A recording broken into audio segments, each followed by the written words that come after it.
വചനമാകുന്ന ദൈവമേ, നിൻ്റെ വചനം ഞങ്ങൾക്ക് തേനേക്കാളും തെൻകട്ടയേക്കാളും മാധുര്യമരുത്. ധ്യാനിക്കുന്ന ഏവനും രൂപാന്തരത്തിലുള്ള ചലകശക്തി. നിൻ്റെ വചനം ധ്യാനിക്കുമ്പോൾ അടിയൻ്റെ നാവോടുകൂടി ഇരിക്കണമേ. കേൾക്കുന്നതിൻ്റെ ജനത്തെയും അനുഗ്രഹിച്ച് ആശീർവദിച്ച് വാർത്തകളുടെ ലോകത്തിൽ സദ്വാർത്തയുടെ സുവിശേഷത്തിൻ്റെ വാഹകരായിരിക്കാൻ, പ്രത്യാശയോടുകൂടി ജീവിതയാത്രയിൽ മുന്നേറുവാൻ സഹായിക്കണമെന്ന് യേശുവിൻ്റെ നാമത്തിൽ യാചിക്കുന്നത് കൃപയോടെ കേൾക്കുമാറാകണമേ. ആമീൻ. രാജാക്കന്മാരുടെ 1-ാം പുസ്തകം 19-ാം അധ്യായം 4 മുതൽ 10 വരെയുള്ള വാക്യങ്ങൾ. 1 രാജാക്കന്മാർ 19-ാം അധ്യായം 4 മുതൽ 10 വരെ. താനോ മരുഭൂമിയിൽ ഒരു ദിവസത്തെ വഴി ചെന്ന് ഒരു ചൂരച്ചെടിയുടെ തണലിലിരുന്ന് മരിപ്പാനിച്ഛിച്ചു. ഇപ്പോൾ മതി യഹോവേ, എൻ്റെ പ്രാണനെ എടുത്തുകൊള്ളണമേ, ഞാൻ എൻ്റെ പിതാക്കന്മാരെക്കാൾ നല്ലവനല്ലല്ലോ എന്ന് പറഞ്ഞു.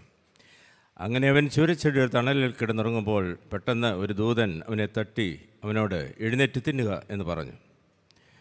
അവൻ ഉണർന്നു നോക്കിയപ്പോൾ കനലിന്മേൽ ചുട്ടൊരടയും ഒരു തുരുത്തി വെള്ളവും തലയ്ക്കിലിരിക്കുന്നത് കണ്ടു. അവൻ തിന്നു കുടിച്ചു, പിന്നെയും കിടന്നുറങ്ങി. യഹോവയുടെ ദൂതൻ 2-ാം പ്രാവശ്യം വന്നവനെ തട്ടി എഴുന്നേറ്റ് തിന്നുക, നിനക്ക് ദൂരയാത്ര ചെയ്യുവാനുണ്ടല്ലോ എന്ന് പറഞ്ഞു. അവൻ എഴുന്നേറ്റ് തിന്ന് കുടിച്ചു. ആഹാരത്തിൻ്റെ ബലം കൊണ്ട് 40 പകലും 40 രാവും ദൈവത്തിൻ്റെ പർവ്വതമായ ഹോറേബോളം നടന്നു. അവിടെ അവനൊരു ഗുഹയിൽ കടന്ന് പാർത്തു. അപ്പോൾ അവന് യഹോവയുടെ അരുളപ്പാടുണ്ടായി. അവനോട്, ഏലിയാവേ, ഇവിടെ നിനക്ക് എന്ത് കാര്യം എന്ന് ചോദിച്ചു. അതിനവൻ, സൈന്യങ്ങളുടെ ദൈവമായ യഹോവയ്ക്ക് വേണ്ടി ഞാൻ വളരെ ശുഷ്കാന്തിച്ചിരിക്കുന്നു. ഇസ്രായേൽ മക്കൾ നിൻ്റെ നിയമത്തെ ഉപേക്ഷിച്ച് നിൻ്റെ യാഗപീഠങ്ങളെ ഇടിച്ചു, നിൻ്റെ പ്രവാചന്മാരെ വാൾ കൊണ്ട് കൊന്നു കളഞ്ഞു. ഞാൻ ഒരുത്തൻ മാത്രം ശേഷിച്ചിരിക്കുന്നു, അവർ എനിക്കും ജീവഹാനി വരുത്തുവാൻ നോക്കുന്നു എന്ന് പറഞ്ഞു.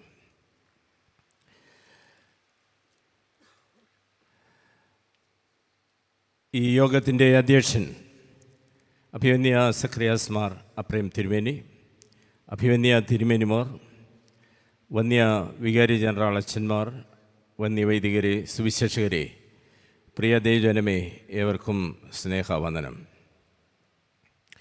131ാമത് മരാമൺ കൺവെൻഷൻ്റെ 3-ാം ദിനം രാവിലെ യോഗത്തിൽ ദൈവവചനം പങ്കുവയ്ക്കുവാൻ ഇടയാകുന്നതിൽ ദൈവത്തെ സ്തുതിക്കുന്നു. അതിനവസരമൊരുക്കിയ പ്രിയപ്പെട്ടവരോടുള്ള സന്തോഷവും നന്ദിയും അറിയിക്കുന്നു.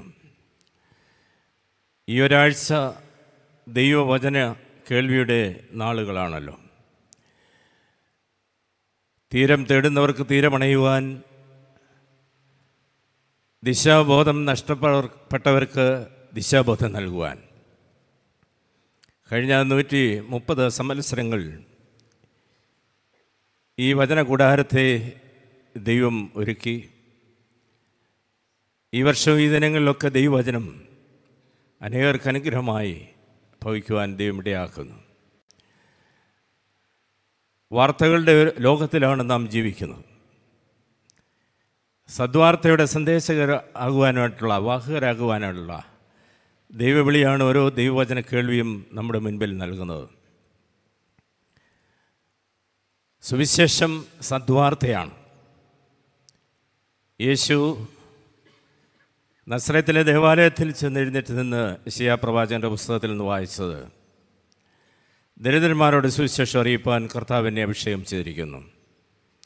സകല ജനത്തിനുമുള്ള സദ്വാർത്തയാണ് യേശുവിൻ്റെ ജനനത്തിലൂടെ സ്വർഗീയ ദൂതന്മാർ ഉദ്ഘോഷിച്ചത്. ആ സുവിശേഷത്തിൻ്റെ സദ്വാർത്ത ലോകത്തോട് വിളംബരം ചെയ്യുവാൻ വിളിച്ചാക്കപ്പെട്ടവരാണ് നാം ഓരോരുത്തരും. ഓരോ വചന കേൾവിയും അതിനുള്ള നിയോഗം നമ്മെ ഏൽപ്പിക്കുന്നു. യേശു തൻ്റെ ആദ്യ പ്രസംഗം ഗലീലയിൽ ചെന്ന് ഇപ്രകാരം പറഞ്ഞതായിട്ട് വിശുദ്ധ മർക്കോസ് സുവിശേഷത്തിൽ രേഖപ്പെടുത്തുന്നുണ്ട്. 1:14-15 വാക്യങ്ങളിൽ, കാലം തികഞ്ഞു, ദൈവരാജ്യം സമീപിച്ചിരിക്കുന്നു, മാനസാന്തരപ്പെട്ട് സുവിശേഷത്തിൽ വിശ്വസിക്കുക. എല്ലാ ദൈവവചന പ്രഘോഷണത്തിൻ്റെയും സാരാംശം കർത്താവ് തൻ്റെ കന്നിപ്രസംഗത്തിൽ ഉപയോഗിച്ച വാക്കുകളിൽ നിക്ഷിപ്തമാണ്. ദൈവരാജ്യം സമീപിച്ചിരിക്കുന്നു, മാനസാന്തരപ്പെട്ട് സുവിശേഷത്തിൽ വിശ്വസിക്കുക. മാനസാന്തരം ഒരു മടങ്ങിവരവാണ്.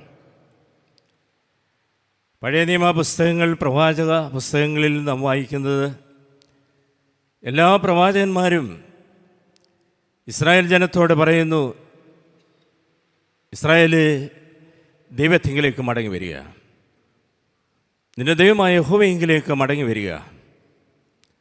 എല്ലാ പ്രവാചകന്മാരും ഇസ്രായേൽ ജനത്തെ ഓർമ്മിപ്പിച്ചതായിട്ടുള്ള മഹൽ സത്യം. കർത്താവായ യേശു ക്രിസ്തു തൻ്റെ പരസ്യ ശുശ്രൂഷ ആരംഭിക്കുമ്പോൾ ചെയ്ത പ്രസംഗവും അതിൻ്റെ തുടർച്ചയായിരുന്നു.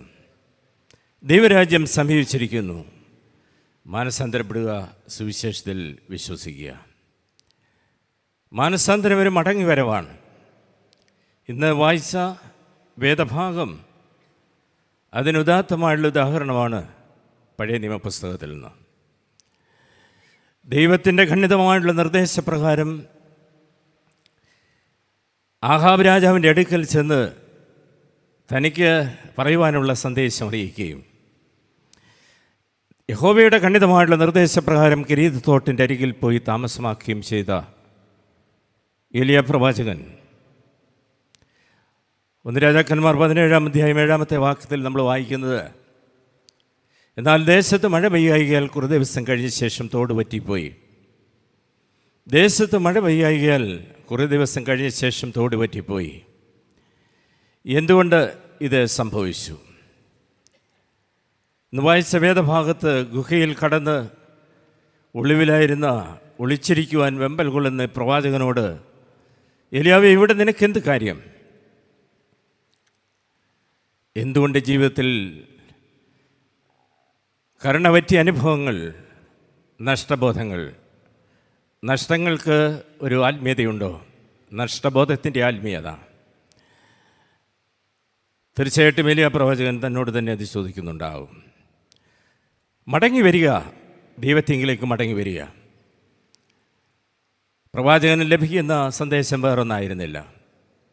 അവനെ തട്ടി ഉണർത്തി ദൈവത്തിങ്കിലേക്ക് മടങ്ങി വരുവാനായുള്ള നിയോഗം ഏൽപ്പിക്കുകയാണ്, സന്ദേശം ഏൽപ്പിക്കുകയാണ്. മടങ്ങി വരവ് ഒന്ന് സഹോദരനിലേക്കുള്ള മടങ്ങി വരവാണ്, പിതാവിങ്കിലേക്കുള്ള മടങ്ങി വരവാണ്, സമൂഹത്തിലേക്കുള്ള മടങ്ങി വരവാണ്, പരിസ്ഥിതിയിലേക്കുള്ള മടങ്ങി വരവാണ്. സുവിശേഷത്തിൽ യേശു പറഞ്ഞതായിട്ടുള്ള ഏറ്റവും സുന്ദരമായിട്ടുള്ള ഒരു ഉപമയാകുന്നല്ലോ നഷ്ടപ്പെട്ട മകൻ്റെ ഉപമ, മടങ്ങി വന്ന മകൻ്റെ ഉപമ. പിതാവിൽ നിന്നുള്ള അകൽച്ച സന്തോഷമായി കണ്ടിരുന്ന ഈ മകനെ സംബന്ധിച്ചിടത്തോളം അവൻ്റെ കയ്യിലുണ്ടായിരുന്ന എല്ലാ സാധ്യതകളും റിസോഴ്സസും നഷ്ടപ്പെട്ട് കഴിഞ്ഞപ്പോൾ, പന്നിയെ മേയിച്ചുകൊണ്ടിരിക്കുമ്പോൾ അതൊരു പാഠം അവനെ പഠിപ്പിക്കുകയായിരുന്നു. എൻ്റെ അപ്പൻ്റെ എത്ര കൂലിക്കാർ ഭക്ഷണം കഴിച്ച് ശേഷിപ്പിക്കുന്നു, ഞാനോ വിശപ്പുകൊണ്ട് നശിച്ചു പോകുന്നു. അതുകൊണ്ട് ഞാൻ എഴുന്നേറ്റ് അപ്പൻ്റെ അടുക്കൽ ചെന്ന്, അപ്പം ഞാൻ നിന്നോടും സ്വർഗത്തോടും പാപം ചെയ്തിരിക്കുന്നു, ഇനി നിൻ്റെ മകനെന്ന പേരിന് പോലും ഞാൻ യോഗ്യനല്ല എന്ന് പറയും. അവനെ മുടിയനായ പുത്രൻ എന്ന് നമുക്ക് വിളിക്കുവാൻ സാധ്യമല്ല. അങ്ങനെ ഒരു സിനിമ ടൈറ്റിൽ തന്നെ ഉണ്ടായിരുന്നല്ലോ. അവൻ മടങ്ങി വന്ന മകനാണ്, തിരിച്ചു വന്ന മകനാണ്. എന്നാൽ നഷ്ടപ്പെട്ട വേറൊരു മകൻ ഇവിടെ ഉണ്ട്. അവനിവിടെ മടങ്ങി വരുമ്പോൾ അപ്പൻ ദേശത്തെ എല്ലാ പ്രിയപ്പെട്ടവരെയും വിളിച്ചു കൂട്ടി അവനൊരു വലിയ സ്വീകരണം നൽകുകയാണ്. അപ്പോൾ അവൻ്റെ ജ്യേഷ്ഠ സഹോദരൻ വയലിൽ ജോലി നോക്കുവാനായിട്ടൊക്കെ പോയിരിക്കുകയായിരുന്നു. അവൻ മടങ്ങി വന്നപ്പോൾ ഇവിടെ ഒരു വലിയ ആഘോഷം. ഈ ജ്യേഷ്ഠൻ ചോദിക്കുന്നു, എന്താണ് ഈ ഭവനത്തിൽ ഈ ആഘോഷം? ഒരു മകൻ മടങ്ങിപ്പോയി, നഷ്ടപ്പെട്ടു പോയി. ഈ മകൻ അവിടെയുണ്ട്, അവനറിയാതെ ഇവിടെ എന്താഘോഷമാണ്? അപ്പോൾ നീ അറിഞ്ഞില്ലേ, നിൻ്റെ നഷ്ടപ്പെട്ട അനുജൻ ഇതാ തിരിച്ചു വന്നിരിക്കുന്നു. അവനെ അപ്പൻ സ്വീകരിക്കുന്ന വലിയ ഒരു ഉത്സവ പ്രതീതിയാണ് ഇവിടെ കാണുന്നത്. അവൻ ആ പടി കടക്കാതെ അവിടെ നിൽക്കുകയാണ്. ഞാൻ എൻ്റെ അപ്പൻ്റെ ഇഷ്ടം ചെയ്ത് എത്രയോ കാലം കൊണ്ട് ഇവിടെ ജീവിച്ചു, അപ്പൻ പറഞ്ഞ ജോലിയെല്ലാം ചെയ്തു, എനിക്കിങ്ങനെ ഒരു വിരുന്ന് ഒരുക്കിയില്ലല്ലോ. നമ്മുടെ സമൂഹത്തെ കാർന്നു തിന്നുന്ന ഏറ്റവും വലിയ വിപത്താണ് മദ്യാസക്തി. അതിനെക്കുറിച്ച് പ്രാരംഭ ദിവസം അധ്യക്ഷ പ്രസംഗത്തിൽ ലഭ്യമെന്ന് മെത്രാപ്പോലീത്ത തിരുമേനി ഓർമ്മിപ്പിച്ചു. പ്രത്യേകിച്ചും യുവജനങ്ങളുടെ ഇടയിൽ, കുഞ്ഞുങ്ങളുടെ ഇടയിൽ ഇത് വളരെ പടർന്ന് പന്തലിച്ചുകൊണ്ടിരിക്കുകയാണ് ഈ ആസക്തി. മാതാപിതാക്കൾ, അധ്യാപക വൃന്ദം, സ്കൂൾ അധികൃതർ എല്ലായിടങ്ങളിലും ശ്രദ്ധ പതിപ്പിക്കേണ്ടുന്നതായിട്ടുള്ള വലിയൊരു വസ്തുതയാണ്. അത് കുഞ്ഞുങ്ങളെ, യുവാക്കളെ മാത്രമാണോ ബാധിച്ചിരിക്കുന്നത്? ഈ ഫെബ്രുവരി മാസം 1-ാം തീയതി നേരം പുലരുന്നത് വടക്കൻ മലബാറിൽ ഒരു പിതാവ് തൻ്റെ 18 വയസ്സുള്ള കുട്ടിയെ, പെൺമകളെ കൊന്ന സംഭവം വിവരിച്ചുകൊണ്ടാണ്. അദ്ദേഹം മയക്കുമരുന്നിനടിമയായിരുന്നു. നിരന്തരം പ്രശ്നങ്ങൾ സൃഷ്ടിച്ചിരുന്ന ഒരു വ്യക്തിയാണ്. താൻ ആ ദിവസം രാവിലെ ഉണരുമ്പോൾ ഒരുപക്ഷെ മദ്യത്തിനോ മയക്കുമരുന്നിനോ അടിമയായിരുന്നു. തൻ്റെ ഏക മകളെ, 18 വയസ്സുള്ള മകളെ കൊലപ്പെടുത്തിയായിരുന്നു. SSLC ബുക്കിൽ നെയിം ഓഫ് ദി ഗാർഡിയൻ എന്നുള്ള ഒരു ടൈറ്റിലുണ്ടായിരുന്നു. ഞങ്ങൾ പൂരിപ്പിക്കുമ്പോൾ എല്ലായിടത്തും ചോദിക്കുന്ന ഒരു ചോദ്യമാണ്. അപ്പോൾ പിതാവ് ഉള്ളവർ പിതാവിൻ്റെ പേരാണ് എഴുതി വെക്കുന്നത്. രക്ഷകർത്താവ്, സംരക്ഷകൻ, സംഹാരകനായിത്തീരുന്ന കാഴ്ചയാണ് നമ്മുടെ സമൂഹം. ഇതിന് വിലങ്ങുതടിയായി നിൽക്കുന്ന എത്രയോ ആളുകൾ, ഈ ജ്യേഷ്ഠ സഹോദരനോട് ചേർന്ന് നിൽക്കുന്ന ആളുകൾ നമ്മുടെ സമൂഹത്തിൽ. അതോടൊപ്പം ഇത് സഹോദരനിലേക്കുള്ള മടങ്ങി വരവാണ്. യാക്കോബും ഏശാവും തമ്മിൽ കണ്ടുമുട്ടുമ്പോൾ അവർ പറയുന്നു, ദൈവത്തിൻ്റെ മുഖം കാണുന്ന പോലെ ഞാൻ നിൻ്റെ മുഖം കാണുകയാണ്. അവരിൽ ദൈവമുഖം കണ്ടെത്തുവാൻ കഴിയുക എന്നുള്ളത് തിരുവചനം നമ്മെ ഓർമ്മിപ്പിക്കുന്ന വലിയ വസ്തുതയാണ്. അത് സമൂഹത്തിലേക്കുള്ള ഒരു മടക്കയാത്ര കൂടിയാണ്. എല്ലാ ഭവനവാഴ്വിൻ്റെയും ശുശ്രൂഷയിൽ, ഏത് വലിയ വീടിൻ്റെയും ചെറിയ വീടിൻ്റെയും ഭവനവാഴ്വ് ശുശ്രൂഷയിൽ ഉപയോഗിക്കുന്ന സുവിശേഷ വേദഭാഗം ലൂക്കോസ് 19-ാം അധ്യായമാണ്. യേശുവിൻ്റെ സാമീപ്യം, യേശു ഒന്നും അവന് പ്രസംഗിച്ചില്ല. സാമീപ്യം അവിടെ രൂപാന്തരം നൽകുകയാണ്. ഞാൻ എനിക്കുള്ളത് വിറ്റ് ബഹുദരിദ്രന്മാർക്ക് കൊടുക്കുന്നു, അന്യായമായിട്ട് വാങ്ങിച്ചിട്ടുള്ളത് 4 മടങ്ങ് മടക്കി കൊടുക്കുന്നു. സമൂഹത്തിലേക്കുള്ള ഒരു മടക്കയാത്രയാണ്. നാം ജീവിക്കുന്ന ഈ കാലഘട്ടം മനുഷ്യത്വരാഹിത്യത്തിൻ്റെ ഒരു കാലഘട്ടത്തിലാണ് നാം ജീവിക്കുന്നത്. അതോടൊപ്പം തന്നെ നമുക്കറിയാവുന്നതുപോലെ ഒരു ആർജവ സംസ്കാരം ഉൾക്കൊള്ളുന്ന സമൂഹത്തിലാണ് നാം ജീവിക്കുന്നത്. എന്തും നേടിയെടുക്കുവാൻ, വെട്ടിപ്പിടിക്കുവാൻ വെമ്പൽ കൊള്ളുന്ന, തട്ടിയെടുക്കുവാൻ വെമ്പൽ കൊള്ളുന്ന ഒരു സമൂഹത്തിലാണ്, ആർജിക്കുവാൻ വെമ്പൽ കൊള്ളുന്ന ഒരു സമൂഹത്തിലാണ് നാം ജീവിക്കുന്നത്. ഭാരതത്തെ ലോകത്തെ ഏറ്റവും വലിയ പാലുൽപാദക രാജ്യമാക്കി മാറ്റിയ ധവള വിപ്ലവത്തിൻ്റെ ശില്പി എന്നറിയപ്പെടുന്ന ഡോക്ടർ വർഗീസ് കുര്യൻ, അദ്ദേഹം തൻ്റെ ജീവിതകഥ രേഖപ്പെടുത്തിയപ്പോൾ ഈ ആത്മകഥയ്ക്ക് മുഖവരി എഴുതിയത് രത്തൻ ടാറ്റ ആണ്. ഈ ആത്മകഥയിൽ ഡോക്ടർ വർഗീസ് കുര്യൻ രേഖപ്പെടുത്തിയിരുന്നു, ഇന്ത്യക്ക് സ്വാതന്ത്ര്യം കിട്ടിയ കാലഘട്ടത്തിലാണ് ഔദ്യോഗിക ജീവിതത്തിലേക്ക് ഞാനും എന്നോടൊപ്പം ഒക്കെ പഠിച്ചവരും പ്രവേശിച്ചത്. അന്ന് ഞങ്ങളെ ഭരിച്ചതായിട്ടുള്ള വലിയ വസ്തുത, ഈ രാജ്യത്തിന് എന്ത് നൽകുവാൻ സാധിക്കുമെന്നുള്ള ചോദ്യമാണ് ഞങ്ങളെ നിരന്തരമായി വേട്ടയാടിക്കൊണ്ടിരുന്നത്. എന്നാൽ അതിൽ നിന്ന് എത്രയോ വ്യത്യസ്തമായിരിക്കുന്നു ഈ കാലഘട്ടം. ഇത് വായിച്ചിട്ട് രത്തൻ ടാറ്റ മുഖവരിയിൽ എഴുതി, ഡോക്ടർ വർഗീസ് കുര്യനെ പോലെ ആത്മസമർപ്പണമുള്ള ദേശസ്നേഹികളായുള്ള ആളുകൾ ഈ രാജ്യത്തിൻ്റെ ഭാഗ്യമാണ്. നേടിയെടുക്കുവാൻ വെമ്പൽ കൊള്ളുന്ന സമൂഹത്തിൽ എന്ത് നൽകുവാൻ സാധിക്കുമെന്നുള്ള ചോദ്യം. മൂന്നാമത് ഫാസ്റ്റ് കമ്മ്യൂണിക്കേഷൻ്റെ ഒരു കാലഘട്ടത്തിലാണ് നാം ജീവിക്കുന്നത്. ആധുനിക മാധ്യമ സംവേദന സാധ്യതകൾ, വളരെയധികം സാധ്യതകൾ നമ്മുടെ മുൻപിൽ തുറന്നു കാട്ടുന്നുണ്ട്. ഏതാനും ദിവസങ്ങൾക്ക് മുൻപാണ്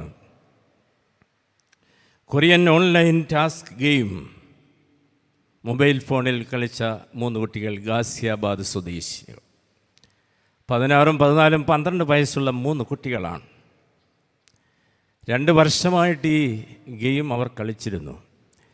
പിതാവ് മൊബൈൽ ഫോൺ മാറ്റിവെച്ചതിന് ഗെയിമില്ലാതെ ജീവിതമില്ല, മൾട്ടി സ്റ്റോറേജ് ബിൽഡിങ്ങിൻ്റെ മണ്ടയ്ക്ക് നിന്ന് താഴേക്ക് ചാടി ജീവനൊടുക്കി. ആധുനിക മാധ്യമ സംവേദന സാധ്യതകൾ നമുക്കൊട്ടനവധിയായിട്ടുള്ള അവസരങ്ങൾ മുൻപിൽ നൽകുമ്പോൾ തന്നെ ഒരുപാട് ഇതുപോലെയുള്ള അനുഭവങ്ങൾ നമ്മുടെ മുൻപിൽ വരച്ചു കാട്ടുന്നു. ഒരു ഭവനത്തിൽ തന്നെ താമസിക്കുന്നവർ എത്രയോ വിദൂരതയിൽ കഴിയുന്നു. ഏറ്റവും ദൂരെയുള്ളവനെ ലൈക്ക് ചെയ്യുമ്പോൾ അടുത്തുള്ളവനെ കാണാതെ പോലും ഇരിക്കുന്ന ഒരു സമൂഹത്തിലാണ്, അറിയാതെ പോലും ഇരിക്കുന്ന ഒരു സമൂഹത്തിലാണ് നാം ജീവിക്കുന്നത്. ദൈവത്തിൻ്റെ ഖണ്ഡിതമായിട്ടുള്ള നിർദ്ദേശപ്രകാരം കിരീത്ത് തോട്ടിനരികിൽ താമസിച്ചായുള്ള ഏലിയാ പ്രവാചകനെ സംബന്ധിച്ചിടത്തോളം ഒരു മടങ്ങി വരവിനുള്ള അനുഭവങ്ങളാണ് അവർ കടന്നുപോയത്. ദേശത്ത് മഴ പെയ്യായാൽ കുറേ ദിവസം കഴിഞ്ഞ ശേഷം തോട് പറ്റിപ്പോയി. Why the innocent people suffer in this world. ഈ പന്തലിന് കീഴിൽ ഇരിക്കുന്ന നാം ഓരോരുത്തരും ഏതെങ്കിലും ഒരു അവസരത്തിൽ നമ്മോട് ഈ ചോദ്യം ചോദിച്ചു കാണും: എന്തുകൊണ്ട് നിരപരാധികൾ ശിക്ഷിക്കപ്പെടും? നൂറ്റാണ്ടുകൾക്ക് മുൻപ് ബുദ്ധൻ ഇതേ ചോദ്യം ചോദിച്ച് ബോധിവൃക്ഷത്തിൻ്റെ തണലിലിരുന്ന് മനുഷ്യൻ എന്തുകൊണ്ട് കഷ്ടതയ്ക്ക് വിധേയനാകുന്നു എന്ന് ചോദിച്ചൊരു മനുഷ്യായുസ് മുഴുവൻ ഇതിൻ്റെ ഒരു അന്വേഷണമായിരുന്നു. മനുഷ്യൻ്റെ ആഗ്രഹമാണ് അവൻ്റെ കഷ്ടതയ്ക്ക് കാരണം എന്ന് അദ്ദേഹം പറഞ്ഞു. ആഗ്രഹങ്ങളെ നിഗ്രഹിക്കുമ്പോഴാണ് നിർവ്വാണം പ്രാപിക്കുന്നത്, രക്ഷ പ്രാപിക്കുന്നതെന്ന് അദ്ദേഹം ഓർമ്മിപ്പിച്ചു. ദൈവവചനം നമ്മെ പഠിപ്പിക്കുന്നത് ഒരു പിറവിയിൽ ഫിസിക്കലി ചലഞ്ചായിട്ടുള്ള ഒരു വ്യക്തിയെ കണ്ടപ്പോൾ ശിഷ്യന്മാർ ചോദിച്ചു, ഇവനോ ഇവൻ്റെ അമ്മയപ്പന്മാരോ പാപം ചെയ്തിട്ടോ? യേശു പറഞ്ഞു, ഇവൻ്റെ കാര്യത്തിൽ അങ്ങനെയല്ല, ആ വാക്കുപിടി ഉപയോഗിക്കുന്നില്ല. ഇവൻ്റെ പക്കൽ ദൈവപ്രവൃത്തി വെളിവാകേണ്ടതിനാണ് ഇവൻ ഇപ്രകാരം പറഞ്ഞത്. അവന് സൗഖ്യം ലഭിക്കുന്നു. In our mission we are not giving Christ to others, but Christ gives us to others. നമ്മുടെ ദൗത്യ നിർവഹണത്തിൽ ക്രിസ്തു നമ്മെ മറ്റുള്ളവർക്കായിട്ട് നൽകുകയാണ്. Sometimes rejection can be redirection in our life. ഇല്ല എന്ന് പറയുന്നത് നിരസിക്കപ്പെടുന്നതായുള്ള ഒത്തിരി പ്രാർത്ഥനകൾ നമ്മുടെ ജീവിതത്തിൽ കാണും. എല്ലാ പ്രാർത്ഥനയ്ക്കും ഉത്തരമുണ്ടോ എന്ന് ചോദിച്ചാൽ ഉത്തരമുണ്ട്. നാം ആഗ്രഹിക്കുന്ന ഉത്തരമായിരിക്കണം അതല്ല. ദൈവത്തിൻ്റെ ഇഷ്ടത്തോട് നമ്മുടെ ഇഷ്ടത്തെ ക്രോഡീകരിക്കുവാൻ സാധിക്കുന്നതാണ് പ്രാർത്ഥനയിലൂടെ നമുക്ക് സാധ്യമായി തീരേണ്ടുന്നത്. We are not giving Christ to others, but Christ gives us to others. ഇൻഫോസിസിൻ്റെ മേധാവിയായ നാരായണമൂർത്തി, അദ്ദേഹത്തിൻ്റെ ഭാര്യ സുധാമൂർത്തി വലിയൊരു സാമൂഹിക പ്രവർത്തക, ഭർത്താവിനോടൊപ്പം തൻ്റെ ബിസിനസ് മേഖലയിൽ ഒത്തിരി പ്രവർത്തിക്കുന്ന ആൾ. ധാരാളം പുസ്തകങ്ങൾ എഴുതിയിട്ടുണ്ട്. സുധാമൂർത്തിയുടെ ഒരു പുസ്തകത്തിൽ തൻ്റെ സ്വാനുഭവ ഇപ്രകാരം രേഖപ്പെടുത്തിയിരിക്കുന്നു. ഒരിക്കൽ ഗുൽബർഗയിൽ നിന്ന് ബാംഗ്ലൂരിലേക്ക് സുധാമൂർത്തി യാത്ര ചെയ്യുമ്പോൾ അതിൽ ഒരു പെൺകുട്ടി, മുഷിഞ്ഞ വേഷം ധരിച്ച ഒരു പെൺകുട്ടി ഉണ്ടായിരുന്നു. ചിത്ര എന്നായിരുന്നു ആ കുട്ടിയുടെ പേര്.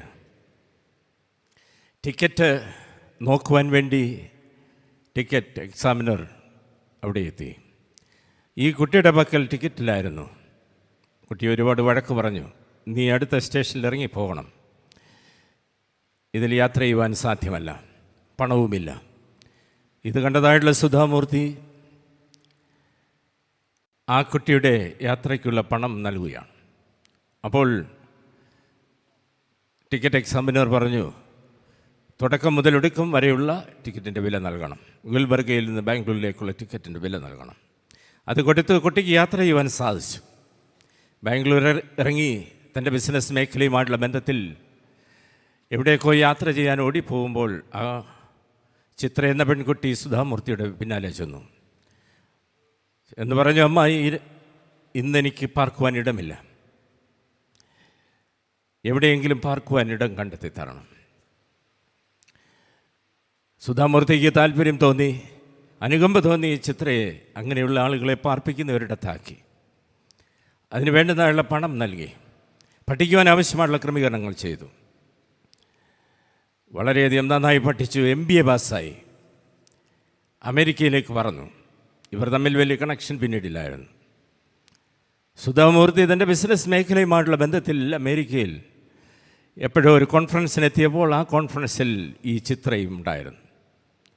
തമ്മിൽ ഒരുപക്ഷെ മനസ്സിലായി കാണില്ല. അവസാനം മനസ്സിലായപ്പോൾ മീറ്റിംഗ് എല്ലാം കഴിഞ്ഞപ്പോൾ ചിത്ര സുധാമൂർത്തിയുടെ അടുക്കൽ ചെന്ന, അമ്മ എനിക്ക് എന്നെ മനസ്സിലായോ എന്ന് ചോദിച്ചു. ഇല്ല, ഒന്ന് പറഞ്ഞാട്ടെ എന്ന് പറഞ്ഞു. വർഷങ്ങൾക്ക് മുൻപ് ഗുൽബർഗയിൽ നിന്നും ബാംഗ്ലൂരിലേക്കുള്ള യാത്രയിൽ ഒരു റിസർവേഷൻ ട്രെയിൻ ടിക്കറ്റ് എടുത്തു തന്ന് എന്നെ യാത്രയ്ക്ക് സഹായിച്ചത് അമ്മയാണല്ലോ.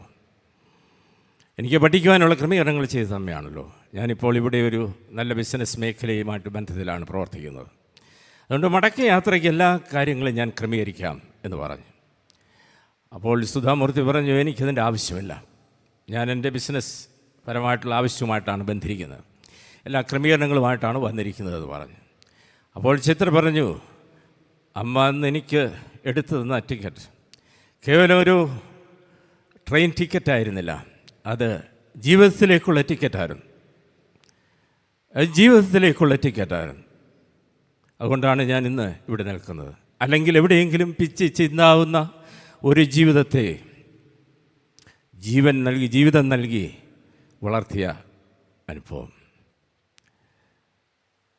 ഈ അടുത്ത സമയത്ത് ഏറ്റവും അധികം പ്രചാരം ശ്രദ്ധിച്ച ഒരു മലയാള പുസ്തകമാണ് കമ്പിളിക്കണ്ടത്തെ കൽഭരണികൾ. ബാബു എബ്രഹാം എഴുതിയ ഒരു പുസ്തകമാണ് കമ്പിളിക്കണ്ടത്തെ കൽഭരണികൾ. അതിൽ ബാബു എബ്രഹാം ഇൻട്രൊഡക്ഷൻ ഭാഗത്ത് എഴുതിയിട്ടുണ്ട്, അമ്മ അറിഞ്ഞു തന്ന ആ സ്നേഹം ഇന്ന് ഞങ്ങൾ 4 മക്കളിൽ ഒരു പുഴയായി ഒഴുകുന്നുണ്ട്. യൂറോപ്പിൻ്റെ പല കോണുകളിലായി കഴിയുന്ന ഞങ്ങളുടെ പരിഭവങ്ങളും കൊച്ചു പിണക്കങ്ങളുമെല്ലാം ആ അമ്മ നിലാവിൻ്റെ കൃപയാൽ ഒരിക്കലും നീണ്ടു നിൽക്കാറില്ല. എൻ്റെ കനൽ പാടങ്ങളിൽ നിറഞ്ഞു നിന്ന നന്മ നിറഞ്ഞ മനുഷ്യർ സഹിച്ച ത്യാഗവും സ്നേഹവും തന്നതാണ് ഈ ജീവിതം. നമ്മുടെ മരുഭൂമികളിൽ ഓരം പറ്റി മരുപ്പച്ചകളുണ്ട്. മരുപ്പച്ചകൾ ലക്ഷ്യത്തിലേക്കുള്ള യാത്രയ്ക്കുള്ള ഇന്ധനമാകും. കമ്പിളിക്കണ്ടത്തെ വക്ക് പൊട്ടിയ കൽഭരണിയിൽ ആരൊക്കെയോ കോരി നിറച്ച വെള്ളം പഴക്കമുള്ള മുന്തിയ ഇനം വീഞ്ഞായി മാറിയിരിക്കുന്നു. എൻ്റെ ജീവിതം എന്നും എപ്പോഴും ഒരു കൃതജ്ഞതാ ബലിയാണ്. ആരാണ് ഈ ബാബു എബ്രഹാം? നമ്മുടെ ഹൈറേഞ്ച് മേഖലയിൽ ഉണ്ടായിരുന്നൊരു പയ്യൻ. പിതാവ് ഉപേക്ഷിച്ച് പോയ ഒരു കുടുംബം, മാതാവ് കഷ്ടപ്പെട്ട് മറ്റുള്ള വീടുകളിൽ സഹായിച്ച് അവരെ വളർത്തി. പിന്നീട് അവർക്ക് പുലർത്തുവാൻ ഈ 4 മക്കളെയും പുലർത്തുവാൻ കഴിയാതെ ഏതോ മന്ദിരങ്ങളിലൊക്കെ ആക്കി. പഠിക്കുവാൻ മിടുക്കനായിരുന്നു. അവന് പഠിക്കുവാൻ ആവശ്യമുള്ള പണം ലഭിക്കാതെ വന്നപ്പോൾ മൂന്നാറിലെ മാർത്തോമ ഇടവികാരിയെ എപ്പോഴോ കണ്ടുമുട്ടി. വർഗീസ് ജേക്കബ് അച്ഛൻ, അന്ന് മൂന്നാറിൽ ഇടവികാരിയായിരുന്നു നമ്മുടെ സഭാംഗമാണ്. വർഗീസ് ജേക്കബ് അച്ഛൻ മാർത്തോമ ഇടവികാരി. അച്ഛൻ ഇവന് വേണ്ടി വേണ്ട ക്രമീകരണങ്ങളൊക്കെ ആലോചിച്ചു. ഭാഗ്യസ്മരണാർഹനായ ഗീവരീസ് മർത്തനേഷ്യസ് തിരുമേനിയുടെ അടുക്കൽ കോട്ടയത്തേക്ക് അവനെ വിട്ടു. ചങ്ങനാശ്ശേരിയിലാണ് പഠിക്കേണ്ടുന്നത്. അവന് പഠിക്കുവാനുള്ള എല്ലാ ക്രമീകരണങ്ങളും ചെയ്തു. ഈ കൽഭരണികളിൽ കോരി നിറച്ച വെള്ളം അഭിവന്ദനായ ഗീവരീസ് മർത്തനേഷ്യസ് തിരുമേനിയും വർഗീസ് ജേക്കബ് അച്ഛനും അനേകരും ഈ പ്രവർത്തനത്തിൽ പങ്കാളികളാണ്. 4 പേരും, ബാബു എബ്രഹാം തൻ്റെ സഹോദരങ്ങൾ 3 പേർ യൂറോപ്പിൽ പ്രവർത്തിക്കുന്നു. അമ്മയെക്കുറിച്ചാണ് ഇവിടെ വർണ്ണിച്ചിരിക്കുന്നത്. എൻ്റെ ജീവിതം എന്നും എപ്പോഴും ഒരു കൃതജ്ഞതാ ബലിയാണ് എന്ന് അദ്ദേഹം ഓർക്കുകയാണ് ഈ പുസ്തകത്തിൽ. VG തമ്പി എഴുതിയ 1000 ചിറകുള്ള പക്ഷി, അതിൽ അദ്ദേഹം എഴുതിയിരിക്കുന്നു, ഏറ്റവും ഇരുണ്ട രാത്രികളാണ് ഏറ്റവും തിളക്കമുള്ള നക്ഷത്രങ്ങൾക്ക് കാഴ്ച നൽകുന്നത്. രാത്രികാലങ്ങളിൽ, ഇരുട്ടുള്ള രാത്രിയിൽ നക്ഷത്രങ്ങൾക്ക് തിളക്കം കൂടുതലാണ്. പ്രത്യാശ ഒരു എതിർബോധമായി അദ്ദേഹം രേഖപ്പെടുത്തിയിരിക്കുകയാണ്. ഒരു ബദൽ മൂല്യമായി കണ്ടെത്തിയിരിക്കുന്നുവെന്ന് അദ്ദേഹം ഓർമ്മിപ്പിക്കുകയാണ്. അദ്ദേഹം വീണ്ടും എഴുതിയാണ്, നിരാശിതരുടെ അന്തിമ അഭയസ്ഥാനമാണ് നരകം. നിരാശിതരുടെ അന്തിമ അഭയസ്ഥാനമാണ് നരകം. പ്രത്യാശയിലേക്ക് എല്ലാ ജാലകങ്ങളും തുറന്നിടുവാനുള്ള ധീരതയാണ് ജീവിതം എന്ന് അദ്ദേഹം ഓർമ്മിപ്പിക്കുകയാണ്. പ്രത്യാശയിലേക്ക് എല്ലാ ജാലകങ്ങളും തുറന്നിടുവാനുള്ള ധീരതയ്ക്കാണ് ജീവിതം എന്ന വാക്കുപയോഗിക്കുന്നത്. ആനന്ദന്ത എഴുത്തുകാരൻ, നോവലിസ്റ്റ്, ഭൂമി ശവക്കോട്ടയാകുന്ന കാലം എന്ന പുസ്തകത്തിൽ അദ്ദേഹം ഓർമ്മിപ്പിക്കുന്നുണ്ട്, ഇരുട്ടിനോട് പൊരുതുവാൻ വെളിച്ചത്തിന് മാത്രമേ കഴിയുള്ളൂ. ഈ വചനകൂടാരത്തിൽ ഈ ഒരാഴ്ച ലഭിക്കുന്നതായുള്ള ദൈവവചന കേൾവി ഇരുട്ടിനോട് പൊരുതുവാനുള്ള ശക്തി സംഭരിക്കുന്ന സന്ദർഭമാണ്. ഇരുട്ടിൻ്റെ ശക്തികളെ തോൽപ്പിക്കുവാനായിട്ടുള്ള ആർജവത്വം ഉൾക്കൊള്ളുന്ന സന്ദർഭമാണ്. നഷ്ടങ്ങളുടെ ആത്മീയത. ദേശത്ത് മഴ പെയ്യാൽ കുറേ ദിവസം കഴിഞ്ഞ ശേഷം തോട് പറ്റിപ്പോയി. യേശു പറഞ്ഞു, 99 വിട്ടിട്ട് ഒന്നിനെ തേടുന്ന ഇടയനെക്കുറിച്ച്. ഇതെന്തൊരു ധനതത്വശാസ്ത്രമാണ്! ഒന്ന് മരുഭൂമിയിൽ നഷ്ടപ്പെട്ടപ്പോൾ 99 വിട്ടിട്ട് പോകുന്ന ഇടയൻ്റെ ബുദ്ധി നമുക്ക് എങ്ങനെ ആലോചിച്ചെടുക്കുവാൻ സാധിക്കും? ധനതത്വശാസ്ത്രം പഠിപ്പിക്കുന്ന ഒന്നല്ലേ നഷ്ടപ്പെട്ടുള്ളൂ, 99 ഇനിയും പോകാതെ നഷ്ടപ്പെടാതെ സൂക്ഷിക്കാം. ഒന്നിനെ തേടി പോകുന്ന ഇടയൻ 12 മണിക്കൂറിനും 1 മണിക്കൂറിനും ഒരേ കൂലി കൊടുക്കുന്നതായിട്ടുള്ള തൊഴിലുറപ്പ് പദ്ധതിയുടെ വർണ്ണന നമ്മൾ സുവിശേഷത്തിൽ കാണുന്നുണ്ട്. ചുങ്കക്കാരോടും പാപികളോടും തള്ളപ്പെട്ടവരോടും പക്ഷം ചേരുന്ന യേശുവിനെക്കുറിച്ച് തിരുവചനത്തിൽ കൂടി നാം വായിക്കുന്നുണ്ട്. നഷ്ടങ്ങളുടെ ആത്മീയത, പ്രത്യാശയുടെ ജാലകങ്ങൾ തുറന്നിടുവാനായിട്ടുള്ള നിയോഗമാണ് നമ്മുടെ മുൻപിൽ നൽകുന്നത്. ഒന്നാമതായിട്ട് പറയുവാനായിട്ടുള്ള ദൈവവിഷയമായി സമ്പന്നനാകുക. ലൂക്കോസിൻ്റെ ശേഷം 12-ാം അധ്യായം 13 മുതൽ 21 വരെയുള്ള വാക്യങ്ങളിൽ നമ്മൾ വായിക്കുന്നത്, പുരുഷാരത്തിൽ നിന്നൊരു മനുഷ്യൻ യേശുവിൻ്റെ അടുക്കൽ വന്ന്, ഗുരു, ഞാനുമായി അവകാശം പകുതി ചെയ്യുവാൻ എൻ്റെ സഹോദരനോട് കൽപ്പിച്ചാലുമെന്ന് പറയും. യേശു പറഞ്ഞു, എന്നെ നിങ്ങൾക്ക് ന്യായകർത്താവോ പങ്കിടുന്നവനോ ആക്കിയതാർ. ഒരു ഉപമ അവനെ പറഞ്ഞ് പഠിപ്പിക്കുകയാണ്. അവൻ്റെ ചോദ്യത്തിന് ഉത്തരം ഒരു ഉപമയായിരുന്നു. ധനവാനായിട്ടുള്ളൊരു മനുഷ്യൻ, അവൻ്റെ ഭൂമി നന്നായിട്ട് വിളഞ്ഞു, ധാരാളം ധാന്യമുണ്ട്. ആ ധാന്യം കൂട്ടിവെക്കുവാൻ ഇടം പോരാതെ ഇരിക്കുന്നു എന്നുള്ളതാണ് യേശു പഠിപ്പിച്ച ഉപമയിലെ മനുഷ്യൻ നേരിടുന്നതായുള്ള പ്രതിസന്ധി. ആധുനിക മനുഷ്യൻ ഒരുപക്ഷെ ഭക്ഷണമില്ലായ്മയുടെ ദാരിദ്ര്യത്തിൻ്റെ അനുഭവങ്ങൾ നേരിടുമ്പോൾ യേശു പഠിപ്പിച്ച ഭൂമിയിലെ മനുഷ്യൻ അവന് ലഭിച്ചിരിക്കുന്ന ധാന്യം എവിടെ കൂട്ടിവെക്കും എന്നറിയാതെ ഇരിക്കും. അവനിരുന്ന് ആലോചിച്ചു, തന്നോട് തന്നെ ആലോചിച്ചു, ഞാൻ എന്ത് ചെയ്യണ്ടു? ഞാനിത് ചെയ്യും. എൻ്റെ പഴയ കളപ്പുരകളെ പൊളിച്ചധികം വലിയ വീണ് അതിനുള്ളിലെല്ലാം കുട്ടിവെക്കും. എന്നിട്ട് എന്നോട് തന്നെ, നിനക്കേറിയ ആണ്ടുകൾക്ക് മതിയായതായിട്ടുള്ള അനവധി വസ്തു സ്വരൂപിച്ച് വെച്ചിരിക്കുന്നു. ആശ്വസിക്കുക, തിന്നുക, കുടിക്കുക, ആനന്ദിക്കുക. എത്ര സുന്ദരമായിട്ടുള്ള വാക്കുകളാണ് ഇവിടെ ഉപയോഗിക്കപ്പെടുന്നത്. ആശ്വസിക്കുക, തിന്നുക, കുടിക്കുക, ആനന്ദിക്കുക. ഒരുപക്ഷെ മനുഷ്യ ജീവിതത്തിലേക്ക് നാം നിരന്തരമായി നമ്മോട് തന്നെ ചോദിക്കുമ്പോൾ ഈ 4 വാക്കുകൾ ഏതൊരു മനുഷ്യൻ്റെയും ജീവിതഗതിയെ നിയന്ത്രിക്കുന്ന ആവശ്യമായിരിക്കുന്ന കാര്യങ്ങളാണ്. ആശ്വസിക്കുക, തിന്നുക, കുടിക്കുക, ആനന്ദിക്കുക. ഇതിനു വേണ്ടി മനുഷ്യൻ ജീവിക്കുന്നു. യേശുവിനോട് പറഞ്ഞു, ഈ രാത്രിയിൽ നിൻ്റെ പ്രാണൻ നിന്നോട് ചോദിച്ചാൽ നീ ഒരുക്കി വെച്ച ആർക്കാകും? ദൈവവിഷയമായിട്ട് സമ്പന്നനാകാതെ തനിക്ക് തന്നെ നിക്ഷേപിക്കുന്നതിൻ്റെ കാര്യം ഇങ്ങനെയാകുന്നു. എന്താണ് ഇവനിലെ കുറവുകൾ? ദൈവത്തിന് പ്രഥമവും പ്രധാനവുമായിട്ടുള്ള സ്ഥാനം കൊടുക്കുവാൻ കഴിഞ്ഞു. അവൻ തന്നോട് തന്നെ ചോദിക്കുകയാണ്, ഞാൻ എന്ത് ചെയ്യണ്ടു? രണ്ടാമത്, ഇത് നിനക്ക് ഏറിയ ആണ്ടുകൾക്ക് മതിയായതായുള്ള അനവധി വസ്തു സ്വരൂപിച്ച് വെച്ചിരിക്കുന്നു എന്ന് പറയുന്നുണ്ട്. അവന് വേണ്ടി മാത്രം എന്ന് കരുതായിട്ടുള്ളൊരു മനുഷ്യൻ മൂഢ എന്നവനെ സംബോധന ചെയ്യുന്നു. 14-ാം സങ്കീർത്തനത്തിലും 53-ാം സങ്കീർത്തനത്തിലും ദൈവമില്ല എന്ന് മൂഢൻ തൻ്റെ ഹൃദയത്തിൽ പറയുന്നു എന്ന് ഓർമ്മിപ്പിക്കുന്നുണ്ട്. ദൈവത്തിന് പ്രഥമവും പ്രധാനവുമായുള്ള സ്ഥാനം കൊടുക്കാത്ത ഒരു മനുഷ്യൻ, അവരന് സ്ഥാനം കൊടുക്കുവാൻ കഴിയാത്തതായുള്ള മനുഷ്യൻ, അവനോട് തന്നെ പറയുകയാണ്, നിനക്കേറിയ ആണ്ടുകൾക്ക് മതിയായതായിട്ടുള്ള അനവധി വസ്തുവ സ്വരൂപിച്ച് വെച്ചിരിക്കുന്നു. ആയുസിൻ്റെ അനിശ്ചിതാവസ്ഥയെക്കുറിച്ച് ബോധമില്ലാത്തതായുള്ള ഒരു വ്യക്തി, നമ്മുടെ മർത്തോമ സഭയുടെ ശവസംസ്കാര ശുശ്രൂഷയിൽ ഭൗതിക ശരീരം മുഖം മൂടിയ ശേഷം കല്ലറയ്ക്കൽ നിന്ന് ചൊല്ലുന്നതായുള്ള ഏറ്റവും ശ്രദ്ധേയമായുള്ളൊരു വാചകമുണ്ട്. പ്രാർത്ഥനയോടുകൂടി രൂപപ്പെടുത്താനുള്ള ലിറ്റേർജിയുടെ ഭാഗമാണത്. എൻ്റെ സഹോദരന്മാരെ, ഞാൻ പാതാള വഴിയായി കടന്നു പോകുമ്പോൾ തുറക്കപ്പെട്ട കല്ലറകളെ ഞാൻ കണ്ടു. അതിനുള്ളിൽ ഇരുന്ന് എല്ലാ തലവലന്മാരോടും കണ്ടു. ചോദിക്കുന്നതായുള്ള ചോദ്യം, ധനവാന്മാർ തങ്ങളുടെ ധനത്തിൽ ആഹ്ലാദിക്കുന്നതെന്തിന്? സൗന്ദര്യമുള്ളവർ തങ്ങളുടെ സൗന്ദര്യത്തിൽ നിഗളിക്കുന്നതെന്തിന്?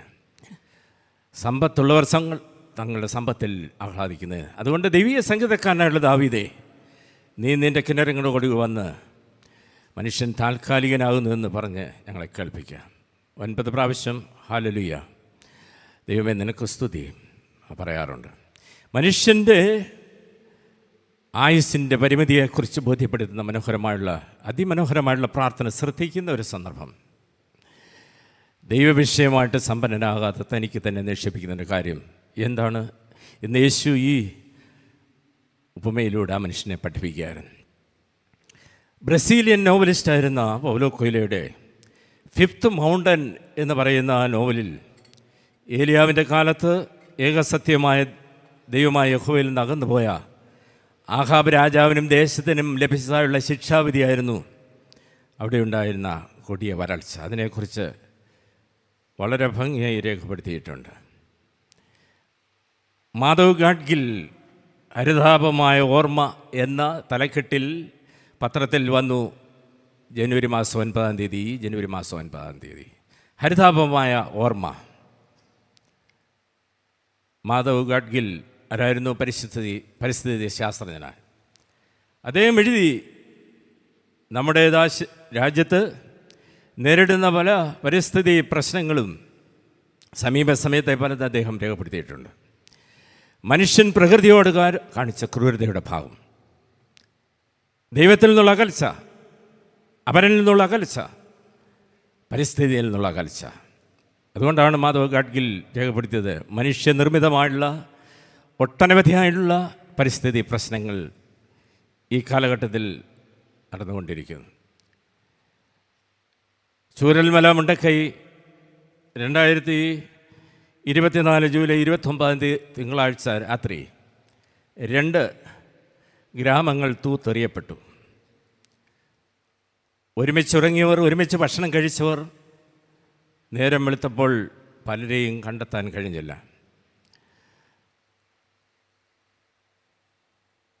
ചാലിയാർ പുഴ എത്രയോ ജീവിതങ്ങൾ ഏറ്റുവാങ്ങി. അതിൻ്റെ കരയിൽ കണ്ണീർ പുഴയൊഴുക്കുന്ന ഒട്ടനവധിയായുള്ള മനുഷ്യർ. അന്ന് നഷ്ടപ്പെട്ട ഈ ജീവിതങ്ങൾ എവിടെയാണ്? കഴിഞ്ഞ വർഷം ക്രിസ്മസ് കാലയളവിൽ ഒരു പുൽക്കൂടൊരുങ്ങി 3 കുഞ്ഞുങ്ങൾ, 12, 8, 6 വയസ്സുള്ള കുഞ്ഞുങ്ങളുടെ ശവകുടീരങ്ങളിലാണ് ആ പുൽക്കൂട് രൂപപ്പെട്ടത്. കാലിത്തൊഴുത്തിൽ പിറന്ന ഉണ്ണിയെ കാത്ത് 3 കുരുന്നുകളുടെ ശവകുടീരത്തിൽ പുൽക്കൂടൊരുക്കി എന്ന് പത്രവാർത്ത വന്നു. മുണ്ടക്കൈ ദുരന്തത്തിൽ മരിച്ച സഹോദരങ്ങളായ നിവേദ്, ധ്യാൻ, ഇഷാൻ എന്നിവരെ സംസ്കരിച്ച ആ ശവകുടീരത്തിലാണ് മാതാപിതാക്കളായ അനീഷും സയനയും പുൽക്കൂടൊരുക്കിയത്. 2ാമത്തെ മകൻ ധ്യാൻ തൻ്റെ ആഗ്രഹം രേഖപ്പെടുത്തിയത് ഓർമ്മിപ്പിക്കും. ധ്യാൻ്റെ ആഗ്രഹപ്രകാരമാണ് അതിനു മുൻപ് ഈ 3 കുഞ്ഞുങ്ങളും ജീവിച്ചിരുന്നപ്പോൾ അവിടെ ഒരു പുൽക്കൂടൊരുക്കി. പക്ഷേ അത് കത്തിയെരിഞ്ഞു പോയി. പിതാവിനോട് ധ്യാൻ പറഞ്ഞു, 8 വയസ്സുള്ള ധ്യാൻ പറഞ്ഞു, പപ്പ, നമുക്ക് അടുത്ത കൊല്ലത്തെ ക്രിസ്മസിന് മനോഹരമായിട്ടുള്ളൊരു പുൽക്കൂട് ഉണ്ടാക്കണം. പക്ഷേ അടുത്ത വർഷത്തെ ക്രിസ്മസിന് ഈ പറഞ്ഞ ധ്യാനുമില്ല, സഹോദരങ്ങൾ 2 പേരുമില്ലായിരുന്നു.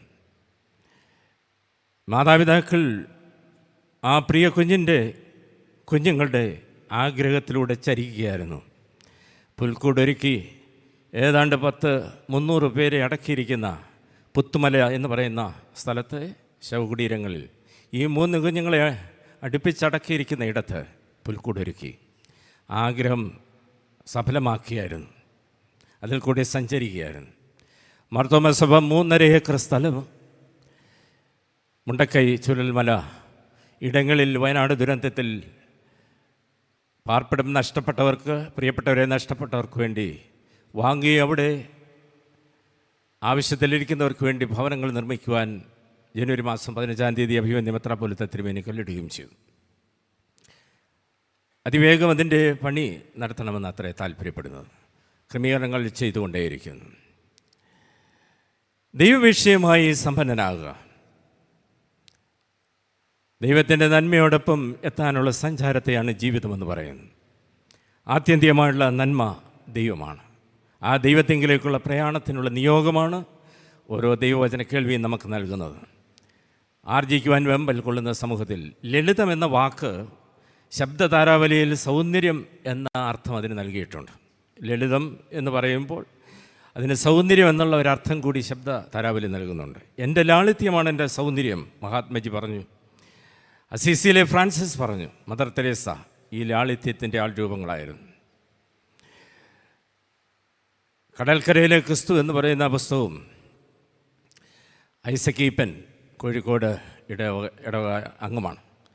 അദ്ദേഹം എഴുതി 5 അപ്പം കൊണ്ട് 5000 പേരെ പോഷിപ്പിച്ചപ്പോൾ 3 ദിവസം അവർ മണൽ തിട്ടയിൽ മണലാരണ്യത്തിൽ 3 ദിവസം ഒരുമിച്ചിരുന്ന് ദൈവവചനം കേട്ടു.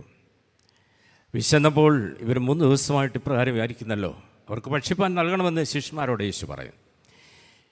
അപ്പോൾ ഏതൊരുവനെയും ചിന്തിപ്പിക്കുന്നതാണ്. 1 മണിക്കൂർ ഈ മണൽപ്പരപ്പിലിരുന്ന് പ്രസംഗം കേൾക്കുവാൻ അല്പം ബുദ്ധിമുട്ട് തോന്നും താഴെ ഇരിക്കുമ്പോൾ. 3 ദിവസം പ്രാരം അവർ അവിടെ ഈ ദൈവവചനം കേട്ടുകൊണ്ടേയിരുന്നു. തീർച്ചയായിട്ടും എന്തായിരിക്കണം യേശു അവരോട് സംസാരിച്ചത്? അവരുടെ സങ്കടങ്ങളെക്കുറിച്ചായിരിക്കണം, അവരുടെ വേവലാതികളെക്കുറിച്ചായിരിക്കണം, അവരുടെ വ്യത്യസ്തമായുള്ള ആവശ്യങ്ങളെക്കുറിച്ചായിരിക്കണം. പക്ഷേ അവരോട് യേശു പറയുന്നുണ്ട്, നിങ്ങൾ അപ്പം തിന്നതുകൊണ്ടാണ് എന്നെ അന്വേഷിക്കുന്നത്. വരാനിരിക്കുന്ന ആത്മീയതയുടെ അപകടാവസ്ഥയെക്കുറിച്ച് യേശു അവരോട് പറയുകയായിരുന്നു. നിങ്ങളപ്പം തിന്നതുകൊണ്ട് നിങ്ങൾ എന്നെ അന്വേഷിച്ച് എൻ്റെ പിറകാലെ വരുന്നു. അകറ്റി നിർത്തുവാൻ 1000 കാരണങ്ങൾ നമ്മൾ കണ്ടെത്തുമ്പോൾ ചേർത്ത് നിർത്തുവാൻ ഒരു കാരണം കണ്ടെത്തുന്നവനെ സുവിശേഷം മണക്കും. അവനിൽ നിന്ന് സുവിശേഷത്തിൻ്റെ സുഗന്ധം പുറത്തേക്ക് വരും. ദൈവവിഷയമായി സമ്പന്നനാകുമ്പോൾ അവനോടുള്ള നമ്മുടെ നിയോഗം, നമ്മുടെ ഉത്തരവാദിത്വം വ്യത്യസ്തമായിരിക്കും. ദൈവത്തോട് ചേർന്ന് പ്രവർത്തിക്കുവാൻ നമുക്ക് സാധിക്കും. രണ്ടാമത്, പ്രത്യാശയിലേക്ക് എല്ലാ ജാലകങ്ങളും തുറന്നിടുവാനായിട്ടുള്ള നിയോഗം. എന്നാൽ ദേശത്ത് മഴ പെയ്യാൽ കുറേ ദിവസം കഴിഞ്ഞ ശേഷം തോട് പറ്റിപ്പോയി. ഒരുപക്ഷേ ഏലിയാ പ്രവാചകൻ അവിടെ 1-2 ദിവസങ്ങൾ കൂടി വെള്ളം ലഭിക്കാതെ കഴിഞ്ഞു കാണും. അവിടെ നിന്ന് ഇറങ്ങിപ്പോയി. ദേശത്ത് ചെന്ന് ജനത്തോടൊപ്പം മരിക്കുന്നത് തന്നെ ലാഭം, നല്ലത്. അങ്ങനെ നടന്നു പോകുമ്പോൾ ചുള്ളിൽ പറക്കിക്കൊണ്ട് നിൽക്കുന്ന വിറക് കഷ്ണങ്ങൾ പറക്കിക്കൊണ്ട് നിൽക്കുന്ന സരഫാത്തിലെ വിധവയെ കണ്ടു. എനിക്ക് കൂടി ഭക്ഷണം ഇല്ല, മകന് വേണ്ടി മാത്രം, ഞങ്ങൾക്ക് 2 പേർക്ക് വേണ്ടി മാത്രം ഓരോ അട ഉണ്ടാക്കുവാനുള്ള ക്രമീകരണമേ വീട്ടിലുള്ളൂ, ബാക്കിയെല്ലാം തീർന്നു, എനിക്ക് വേണ്ടി കൂടി തരിക. അപ്രകാരം സ്വീകരിച്ചു. സാരഫാത്തിലെ വിധവയുടെ ദാരിദ്ര്യത്തെ ഉച്ചാടനം ചെയ്യുവാൻ ഏലിയാ പ്രവാചകന് ശക്തി പകർന്നത് കിരീടത്തിൻ്റെ വരൾച്ചയുടെ അനുഭവമായിരുന്നിരിക്കണം. കർമ്മേലിൻ്റെ സോപാനത്തിൽ ജീവനുള്ള ദൈവവും അവിടെ കാണിച്ചു കൊടുക്കുവാൻ ഒരുപക്ഷെ ഏലിയാ പ്രവാചകന് സാധിച്ചത് ഈ കിരീടത്തിലെ വരൾച്ചയുടെ അനുഭവമായിരിക്കണം. പക്ഷെ അവൻ കടന്നു പോയതായുള്ള അനുഭവങ്ങൾ, ഈ പ്രവാചകന്മാരിൽ ഒരുവനെ പോലെ നിൻ്റെ ജീവനെയാക്കി തീർക്കും എന്ന് പറഞ്ഞതായുള്ള രാജ്ഞിയുടെ ആജ്ഞയുടെ മുൻപിൽ തോറ്റുവിരണ്ടോടിപ്പോയി ഒരു ചൂരച്ചെടിയുടെ തണലിലിരുന്ന് മരിപ്പാനായിട്ട് ഇച്ഛിക്കുകയാണ്. അവിടെ പറയുന്നുണ്ട്, ഇപ്പോൾ മതി യഹോവേ, എൻ്റെ പ്രാണനെ എടുത്തുകൊള്ളണമേ, ഞാൻ എൻ്റെ പിതാക്കന്മാരെക്കാൾ ഒട്ടും നല്ലവനല്ലോ എന്ന് പറഞ്ഞു. മരിപ്പാൻ ഇച്ഛിക്കുന്നതായുള്ള പ്രവാചകൻ. പഴയ നിയമത്തിൽ ഏറ്റവും ശ്രദ്ധാർഹമായിട്ടുള്ള പ്രവാചകന്മാർ മോശയും എലിയാവും ഒക്കെ. ഏലിയാ പ്രവാചകനാണ് പറയുന്നത്, എന്നെ എടുത്തുകൊള്ളണമേ, ഇപ്പോൾ മതി യഹോവേ, എൻ്റെ പ്രാണനെ എടുത്തുകൊള്ളണമേ, ഞാൻ എൻ്റെ പിതാക്കന്മാരെക്കാൾ ഒട്ടും നല്ലവനല്ലോ. മനുഷ്യജീവിതം കൊണ്ട് മടുത്തതായുള്ള എത്രയോ ആളുകൾ, കൊച്ചു കുഞ്ഞുങ്ങളുടെ ഇടയിൽ പോലും ചെറുപ്പക്കാരുടെ ഇടയിൽ പോലും ഈ ആത്മഹത്യാ പ്രവണത വർദ്ധിച്ചു വരുന്നു എന്നുള്ളത് ഓർമ്മിപ്പിച്ചല്ലോ. ഒരു റേഷൻ കട വ്യാപാരി 3 കുഞ്ഞുങ്ങളുണ്ട്. 12ഉം 10ഉം 8ഉം വയസ്സുള്ള 3 പെൺകുട്ടികളുണ്ട്. ഈ റേഷൻ കട വ്യാപാരി കടക്കണിയിലായി. നിവൃത്തിയില്ലാതെ വന്നു, ഒരു രക്ഷയുമില്ല. അദ്ദേഹവും ഭാര്യയും കൂടി ആത്മഹത്യ ചെയ്യുവാൻ തീരുമാനിക്കുന്നു. പത്രത്തിൽ വന്നു വർഷങ്ങൾക്ക് മുൻപ്. ഈ 3 കുട്ടികളെയും വിളിച്ചുകൊണ്ടൊരു രാത്രിയിൽ അടുത്തുള്ള ഒരു ഹോട്ടലിൽ പോയി അവർക്ക് നിറയെ ഭക്ഷണം മേടിച്ചു കൊടുത്തു. അവരോട് ഈ കാര്യം പറഞ്ഞില്ല. അവർക്ക് നല്ല ഐസ്ക്രീം മേടിച്ചു കൊടുത്തു. അത് കഴിഞ്ഞ് വീട്ടിൽ വന്ന് അവരെ അടുത്ത മുറിയിൽ 3 കുട്ടികളെ ഉറങ്ങാൻ വിട്ട ശേഷം ഇവർ 2 പേരും അവരുടെ ഉറക്കമുറിയിലേക്ക് പോയി. കുട്ടികൾ ഉറങ്ങിയെന്ന് ബോധ്യപ്പെട്ടപ്പോൾ ആ മുറിയിൽ 2 കയറിൽ ഇവർ 2 പേരും തൂങ്ങിയാടി. രാവിലെ കുഞ്ഞുങ്ങൾ കട്ടൻ കാപ്പി കുടിക്കുവാൻ എഴുന്നേറ്റ് വന്ന് നോക്കുമ്പോൾ തങ്ങൾക്ക് സംരക്ഷണം നൽകേണ്ടതായുള്ള മാതാപിതാക്കൾ കയറിൽ 2 അറ്റത്തും തൂങ്ങിയാടുന്ന കാഴ്ച. കുഞ്ഞുങ്ങൾ നിലവിളിച്ചു. ആ ഗ്രാമം ഉണർന്നു. എന്തിനു വേണ്ടിയും മാതാപിതാക്കൾ ചെയ്തു. അവിടെ നോക്കിയപ്പോൾ ഒരു എഴുത്ത് എഴുതി വെച്ചിട്ടുണ്ട്. ആ എഴുത്തിൽ എഴുതിയിരിക്കുന്ന ഇപ്രകാരമാണ്: ഞങ്ങൾക്ക് ഈ കടക്കണിയെ പിടിച്ചു നിൽക്കുവാൻ കഴിയുന്നില്ല. അതുകൊണ്ട് ഞങ്ങൾ യാത്രയാകുന്നു. ഈ കുഞ്ഞുങ്ങൾക്ക് എഴുതിയിരിക്കുന്നതാണ്. അതുപോലെ പഞ്ചായത്ത് പ്രസിഡന്റ് എഴുതിയിരിക്കുന്ന, പോലീസ് സേനയ്ക്ക് എഴുതിയിരിക്കുന്നതാണ്, പോലീസ് ഓഫീസർക്ക് എഴുതിയിരിക്കുന്നതാണ്. ഞങ്ങൾക്ക് ഈ കടക്കണിയിൽ നിന്ന് മാറുവാൻ കഴിയാത്തത് കൊണ്ട് ഞങ്ങൾ നിവൃത്തിയില്ലാതെ ചെയ്യുന്നു. കുട്ടികൾക്ക് എഴുതിയതായിട്ടുള്ള എഴുത്തിൽ എഴുതി, കുഞ്ഞുങ്ങളെ, നിങ്ങൾക്കും പിടിച്ചു നിൽക്കുവാൻ കഴിയുന്നില്ലെങ്കിൽ ഈ മാർഗം ഏറ്റെടുക്കുക. നിങ്ങൾക്കും ജീവിതത്തിൽ പിടിച്ചു നിൽക്കുവാൻ കഴിയുന്നില്ലെങ്കിൽ ഇത് ഏറ്റെടുക്കുക. മാതാപിതാക്കൾക്കും പറക്കമുറ്റാത്ത 3 കുഞ്ഞുങ്ങൾക്ക് നൽകിയിരുന്ന സന്ദേശമാണ്: നിങ്ങൾക്കും പിടിച്ചു നിൽക്കുവാൻ കഴിയുന്നില്ലെങ്കിൽ ഏറ്റെടുക്കുക. ഇപ്പോൾ മതി യഹോവേ, എൻ്റെ പ്രാണനെ എടുത്തുകൊള്ളണമേ. ഞാൻ എൻ്റെ പിതാക്കന്മാരെക്കാൾ ഒട്ടും നല്ലവനല്ലോ. ഒരുപക്ഷേ അവനെ ഇതിലേക്ക് നയിച്ചത് തൻ്റെ വഴി തെറ്റിയ തീഷ്ണതയായിരിക്കണം, ഓവർ കോൺഫിഡൻസ് ആയിരിക്കണം. ഞാൻ ഒരുവൻ മാത്രം ശേഷിച്ചിരിക്കുന്നു എന്നിന്ന് വായിച്ച വേദഭാഗത്ത് നാം ശ്രമിച്ചുവല്ലോ. തൻ്റെ നിരാശിതരുടെ അന്തിമമായുള്ള അഭയസ്ഥാനമാണ് നരകം എന്ന് BG തമ്പി സാറ് തൻ്റെ പുസ്തകത്തിൽ എഴുതിയിട്ടുണ്ട്. ക്ഷീണിച്ചതായുള്ള ശിരകൾ, തൻ്റെ ഏകാന്തതാബോധം, താൻ ഒരുവൻ മാത്രം ശേഷിച്ചിരിക്കുന്നു എന്നുള്ളത്. യോഹന്നാൻ സുവിശേഷം 20-ാം അധ്യായം 31-ാമത്തെ വാക്യത്തിൽ 31 വാക്യങ്ങൾ നമ്മൾ വായിക്കുന്നുണ്ട്. യേശു ദൈവത്തിനെന്ന് നിങ്ങൾ വിശ്വസിക്കേണ്ടതിനും വിശ്വസിച്ചിട്ട് നിങ്ങൾക്ക് ജീവനുണ്ടാകേണ്ടതിനും ഇത് എഴുതിയിരിക്കുന്നു. ജീവനുണ്ടാകുക, സമൃദ്ധമായുള്ള ജീവനുണ്ടാകുക. എലിയാവിൻ്റെ അതേ അനുഭവത്തിൽ കൂടി കടന്നുപോയ ഒരു വ്യക്തിത്വത്തിൻ്റെ ഉടമയാണ് പുതിയ നിയമത്തിൽ പത്രോസ്. ഗന്നേസരത്ത് തടാകത്തിൽ വല വീശിക്കൊണ്ട് നിൽക്കുമ്പോൾ ഒരു രാത്രി മുഴുവൻ അധ്വാനിച്ചിട്ടും ഒന്നും ലഭിക്കാതെ നിരാശിതനായി പടകുകൾ കരയ്ക്ക് അടുപ്പിച്ചിട്ട് വല കഴുകിക്കൊണ്ട് നിൽക്കുമ്പോൾ യേശു അവിടേക്ക് ചെല്ലുന്നു. മുൻകൂർ അറിവുകളൊന്നും ഇവർ തമ്മിലുണ്ട് എന്ന് തോന്നുന്നില്ല. പക്ഷേ യേശു ഈ പത്രോസിൻ്റെ പടകിലേക്കാണ് കയറിയത്. അതെങ്ങനെ തിരഞ്ഞെടുത്തു എന്ന് നമുക്ക് വ്യക്തമല്ല. എന്നിട്ട് പത്രോസിനോട് പറയുന്നു, പത്രോസും കൂടെ കയറുവാൻ. അവർ കരയിൽ നിന്ന് അല്പം നീക്കണമെന്ന് പറയുന്നുണ്ട്. The invasion of God's grace. ഒരുപക്ഷേ ഈ ദിവസം നമ്മെ ഈ പന്തലിൻ്റെ കീഴിലേക്ക് കൊണ്ടുവന്നത് ദൈവകൃപയുടെ കടന്നുകയറ്റമാണ്. ദൈവാലയത്തിലെ ആരാധനയിലേക്ക് നമ്മെ നയിക്കുന്നത് ദൈവകൃപയുടെ കടന്നുകയറ്റമാണ്. നമ്മുടെ അർഹതയ്ക്കപ്പുറമായി പ്രവർത്തിക്കുന്ന ദൈവകൃപയിൽ ശരണപ്പെടുന്നതിലൂടെയാണ് ഈ കൃപയുടെ വ്യാപാരം നമ്മിൽ സാധ്യമായി തരുന്നത്. The invasion of God's grace. രണ്ടാമത്, Peter was called from occupation to obedience. താൻ തൊഴിലിൽ വളരെ ബദ്ധശ്രദ്ധനായിരുന്നു. എന്നാൽ ക്രിസ്തുവിനോടുള്ള അനുസരണയിലേക്കാണ് താൻ വിളിച്ചാക്കപ്പെടുന്നത്. കരയിൽ നിന്ന് അല്പം നീക്കണം, ആഴത്തിലേക്ക് നീക്കി മീൻപിടുത്തത്തിന് വല ഇറക്കുവീൻ എന്നവരോട് പറയുന്നു. Call for obedience. അതോടൊപ്പം തന്നെ from sea life to sacramental life. സമുദ്ര ജീവിതത്തിൽ നിന്ന് കൗതാശികമായുള്ള ജീവിതത്തിലേക്കാണ് പത്രോസ് വിളിച്ചാക്കപ്പെട്ടത്. കേവലം ഈ കടലുമായിട്ട് മല്ലിട്ട് ജീവിതം അവസാനിപ്പിക്കേണ്ടുന്നവനല്ല, ഒരു കൗതാശിക ജീവിതത്തിലേക്ക് അവൻ വിളിച്ചാക്കപ്പെട്ടു. From known to the unknown. മീൻ പിടിക്കുവാൻ വളരെ സമർത്ഥനായിരുന്നു. എന്നാൽ മനുഷ്യരെ പിടിക്കുവാനായിട്ടാണ് അവന് നിയോഗം ലഭിച്ചിരിക്കുന്നത്. പിന്നീട് എത്രയോ കടമ്പകളിലൂടെയാണ് പത്രോസ് കടന്നുപോയത്. സ്നൂസിങ് ഡിസൈബിൾ ഓഫ് ആൻ അൺസ്ലീപ്പിംഗ് ഗോഡ്. ഗെത്സമനയിൽ പ്രാർത്ഥിക്കുവാൻ നിയോഗിക്കപ്പെട്ടതായുള്ള ശിഷ്യന്മാർ 3 പേർ യേശു തനിയെ മാറി പ്രാർത്ഥിച്ചുകൊണ്ടും തിരിച്ചു വരുമ്പോൾ ഉറക്കത്തിൽ കുറുക്കം വലിച്ചുറങ്ങുന്ന പത്രോസിനെ കണ്ടപ്പോൾ അവനെ അതിൽ നിന്നും മാറ്റി ദൈവകൃപയുടെ തണലിലേക്ക് വിളിച്ചാക്കപ്പെടുന്നു. Disciple at a distance, crossless disciple. അവൻ അകലം വിട്ട് പിൻചെന്നുവെന്നാണ് പത്രോസിനെ കുറിച്ച് രേഖപ്പെടുത്തിയിരിക്കുന്നത്. അതോടൊപ്പം തന്നെ ഹി ഡിനൈസ് ഹിസ് മാസ്റ്റർ. എനിക്കറിഞ്ഞുകൂടാ അങ്ങനെ ഒരാളിനെ കുറിച്ച്. ദൈവം വിളിക്കുന്നത് ഒരു പ്രദേശത്ത് നിന്ന് മറ്റൊരു പ്രദേശത്തേക്കല്ല, ഒരു ജീവിതത്തിൽ നിന്ന് മറ്റൊരു ജീവിതത്തിലേക്കാണ്. ഒരു പ്രദേശത്ത് നിന്ന് മറ്റൊരു പ്രദേശത്തേക്കല്ല, ഒരു ജീവിതത്തിൽ നിന്ന് മറ്റൊരു ജീവിതത്തിലേക്കാണ്. നമ്മൾ ദൂരെ ചെന്ന് ചെയ്യുന്ന ശുശ്രൂഷയേക്കാൾ നമ്മളായിരിക്കുന്ന ഇടത്ത് നമ്മുടെ ജീവിതത്തെ ക്രോഡീകരിക്കുവാൻ കഴിയുക എന്നുള്ളത് പ്രധാനമാണ്. ഒരിക്കൽ ഒരു ഇടവികാരി അച്ഛൻ അവരുടെ ഇടവയിലെ ഭവനങ്ങൾ വിസിറ്റ് ചെയ്യായിരുന്നു. ഒരു കാലം കൂടെയും പിടിച്ച് ഭവനങ്ങൾ വിസിറ്റ് ചെയ്യുന്ന പട്ടക്കാരൻ. പഴയ പല ഓർമ്മകളാണ് ധാരാളം. അങ്ങനെ വിസിറ്റ് ചെയ്യുമ്പോൾ ഇടവയിലെ സാധാരണയായി ആരാധനയിൽ വന്ന് സംബന്ധിക്കാത്തതായുള്ള ഒരു വ്യക്തിയെ കണ്ടു. അവൻ്റെ പേര് തോമസ് ഊട്ടി എന്നായിരുന്നു. അപ്പം തോമസ് ഊട്ടിയോട് അച്ഛൻ ചോദിച്ചു, തോമസ് ഊട്ടി എന്താ എല്ലാ ഞായറാഴ്ചയും ആരാധനയിൽ വന്ന് സംബന്ധിക്കാത്തത്?